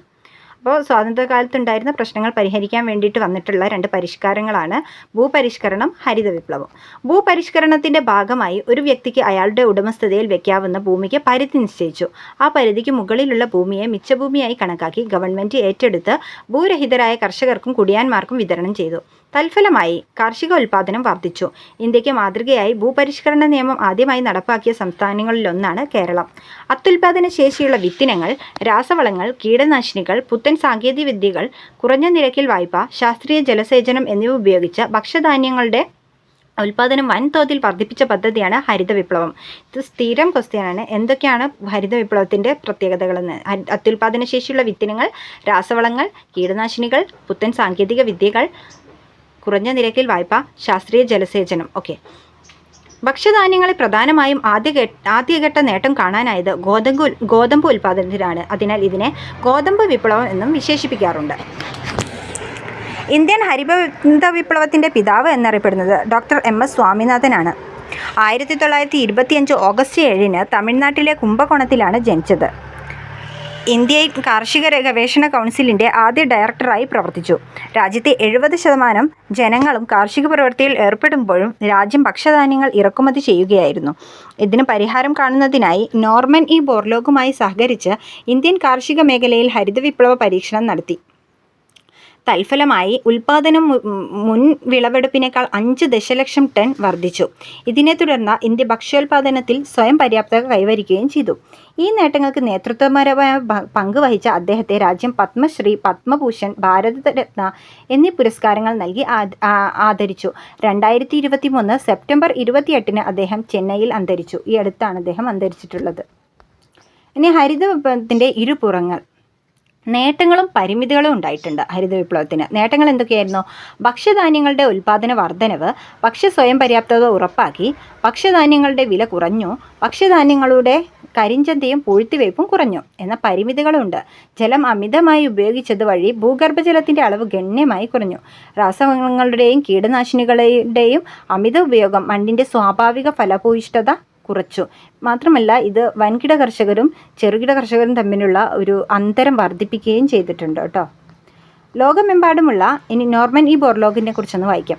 ലോകമെമ്പാടുമുള്ള അനേകായിരങ്ങളെ പട്ടിണിയിൽ നിന്ന് രക്ഷിച്ച ഹരിത വിപ്ലവത്തിൻ്റെ പിതാവാണ് നോർമൻ ഏണസ്റ്റ് ബോർലോഗ്.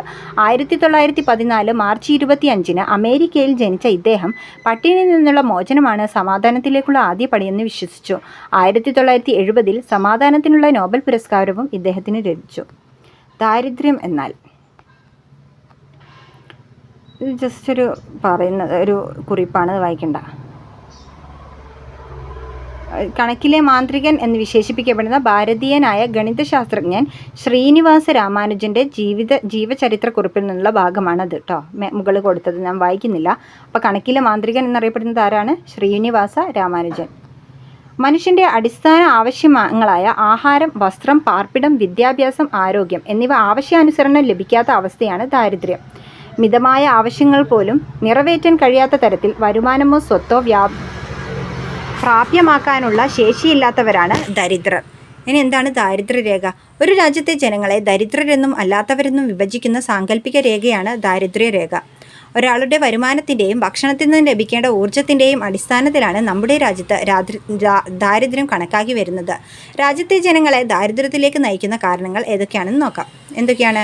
തൊഴിലില്ലായ്മ, അവസര അസമത്വം, കടബാധ്യത, വർദ്ധിച്ച ജനസംഖ്യ, വിലക്കയറ്റം, ഇതൊക്കെയാണ്. ഇനി ബഹുമുഖ ദാരിദ്ര്യ സൂചിക. ആഗോളതലത്തിൽ ദാരിദ്ര്യം കണക്കാക്കുന്നതിനായി വികസിപ്പിച്ചെടുത്ത ഒരു പുതിയ രീതിയാണ് ബഹുമുഖ ദാരിദ്ര്യ സൂചിക, അതായത് MPI, multi dimensional poverty index. Oxford poverty and human development ഇനീഷ്യേറ്റീവും അതായത് OPHI, UN ഡെവലപ്മെൻറ്റ് പ്രോഗ്രാം, അതായത് UNDP സംയുക്തമായി തയ്യാറാക്കിയതാണ് ഇത്. ഒരു കുടുംബത്തിലെ അംഗങ്ങളുടെ ആരോഗ്യം, വിദ്യാഭ്യാസം, ജീവിത നിലവാരം എന്നീ 3 തലങ്ങളിലായി 12 സൂചകങ്ങളെ വിലയിരുത്തിയാണ് ബഹുമുഖ ദാരിദ്ര്യം കണക്കാക്കുന്നത്. അപ്പോൾ ബഹുമുഖ ദാരിദ്ര്യം കണക്കാക്കുന്ന എത്ര സൂചകങ്ങളെ അടിസ്ഥാനമാക്കിയാണ്? 12 സൂചകങ്ങളെ. ബഹുമുഖ ദാരിദ്ര്യ സൂചിക അനുസരിച്ച് ദാരിദ്ര്യം അളക്കുന്നതിനുള്ള ഒരു പ്രധാന മാനദണ്ഡം വരുമാനം മാത്രമല്ല, ആരോഗ്യം, വിദ്യാഭ്യാസം, അടിസ്ഥാന ജീവിത നിലവാരം എന്നിവ ഓരോ വ്യക്തിക്കും കുടുംബത്തിനും എത്രത്തോളം ആർജിക്കാൻ കഴിയുന്നു എന്നതും കൂടി പരിഗണിച്ചുകൊണ്ടാണ് ബഹുമുഖ ദാരിദ്ര്യം കണക്കാക്കുന്നത്. ആരോഗ്യം എന്ന് പറഞ്ഞാൽ എന്തൊക്കെ വരും? പോഷകാഹാരം, കുട്ടികളുടെയും കൗമാരക്കാരുടെയും മരണനിരക്ക്, മാതൃ ആരോഗ്യം, ഇതെല്ലാം വരും. വിദ്യാഭ്യാസം എന്ന ഗണത്തിൽ സ്കൂൾ വിദ്യാഭ്യാസം, സ്കൂൾ ഹാജർ ഇവ വരും. ജീവിത നിലവാരത്തിൽ പാചക ഇന്ധനം, ശുചിത്വം, കുടിവെള്ളം, വൈദ്യുതി, ഭവനം, ആസ്തികൾ, ബാങ്ക് അക്കൗണ്ടുകൾ എന്നിവ വരും.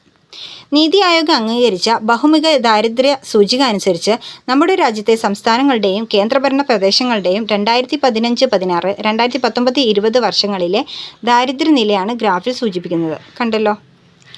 അപ്പോൾ ഇവിടെ നമുക്ക് മനസ്സിലാവും ചില സംസ്ഥാനങ്ങൾ അതിദരിദ്രരാണ് അല്ലേ, ദാരിദ്ര്യം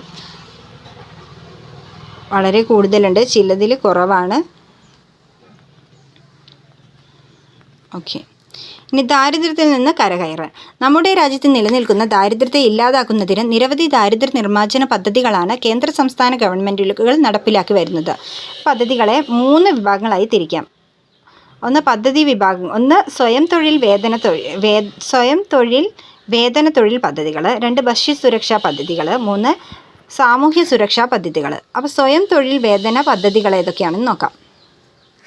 മഹാത്മാഗാന്ധി ദേശീയ ഗ്രാമീണ തൊഴിലുറപ്പ് പദ്ധതി, പ്രധാനമന്ത്രി റോസ്ഗർ യോജന.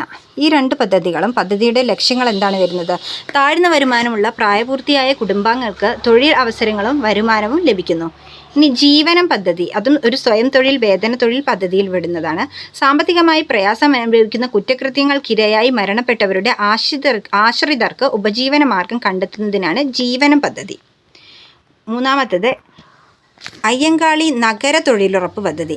നഗരപ്രദേശങ്ങളിൽ വസിക്കുന്ന അവിദഗ്ധ കായിക തൊഴിൽ ചെയ്യാൻ സന്നദ്ധയുള്ള ഓരോ കുടുംബത്തിലെയും പ്രായപൂർത്തിയായ അംഗങ്ങൾക്ക് തൊഴിൽ നൽകുന്നു. നെക്സ്റ്റ് വരുന്നത് ഭക്ഷ്യസുരക്ഷാ പദ്ധതികളാണ്. പൊതുവിതരണ സംവിധാനം, ജനങ്ങളുടെ ഭക്ഷ്യസുരക്ഷ ഉറപ്പാക്കുകയാണ് ലക്ഷ്യം. പ്രധാനമന്ത്രി പോഷൺ ശക്തി നിർമ്മാൻ, PM പോഷൺ. 1 മുതൽ 8 വരെ ക്ലാസ്സിലെ കുട്ടികൾക്കുള്ള ഉച്ചഭക്ഷണ പദ്ധതിയാണ്. ആ പദ്ധതിൻ്റെ പേരെന്താണ്? പ്രധാനമന്ത്രി പോഷൺ ശക്തി നിർമ്മാൻ എന്നാണ് ആ പദ്ധതിയുടെ പേര്. സുഭിക്ഷ കേരളം പദ്ധതി, അതൊരു ഭക്ഷ്യസുരക്ഷാ പദ്ധതിയാണ്. കേരളത്തെ ഭക്ഷ്യ സ്വയം പര്യാപ്തതയിൽ എത്തിക്കുക എന്ന ലക്ഷ്യത്തോടെ നടപ്പിലാക്കുന്ന പദ്ധതിയാണ് സുഭിക്ഷ കേരളം പദ്ധതി. 3-മത് സാമൂഹ്യ സുരക്ഷാ പദ്ധതികൾ. ദേശീയ സാമൂഹ്യ സഹായ പദ്ധതി, പ്രധാനമന്ത്രി സുരക്ഷാ ബീമാ യോജന. ഇത് രണ്ടും നിരാലംബരായ മുതിർന്ന പൗരർക്കും പെൻഷനും ഇൻഷുറൻസ് പരിരക്ഷയും നൽകുന്നു. ഇനി നിരാമയ ആരോഗ്യ ഇൻഷുറൻസ് പദ്ധതി. അത് സംസ്ഥാനത്തെ അംഗപരിമിതർക്ക് ആരോഗ്യ ഇൻഷുറൻസ് നൽകുന്ന പദ്ധതിയാണ്. ഇവ കൂടാതെ കേരളം മറ്റ് ചില പദ്ധതികൾ കൂടി നടപ്പിലാക്കുന്നുണ്ട്. സ്നേഹസാന്ത്വനം, വയോമിത്രം, അതിദാരിദ്ര്യ നിർമ്മാർജ്ജനം, കാരുണ്യ ആരോഗ്യ സുരക്ഷ, താലോലം, ആശ്വാസകിരണം, സ്നേഹപൂർവ്വം, ക്യാൻസർ സുരക്ഷ, ലൈഫ് മിഷൻ തുടങ്ങിയവ ചില ഉദാഹരണങ്ങളാണ്. ഇനി ജസ്റ്റ് കുടുംബശ്രീയും ദാരിദ്ര്യ നിർമ്മാർജ്ജനവും എന്താണെന്ന് നോക്കാം.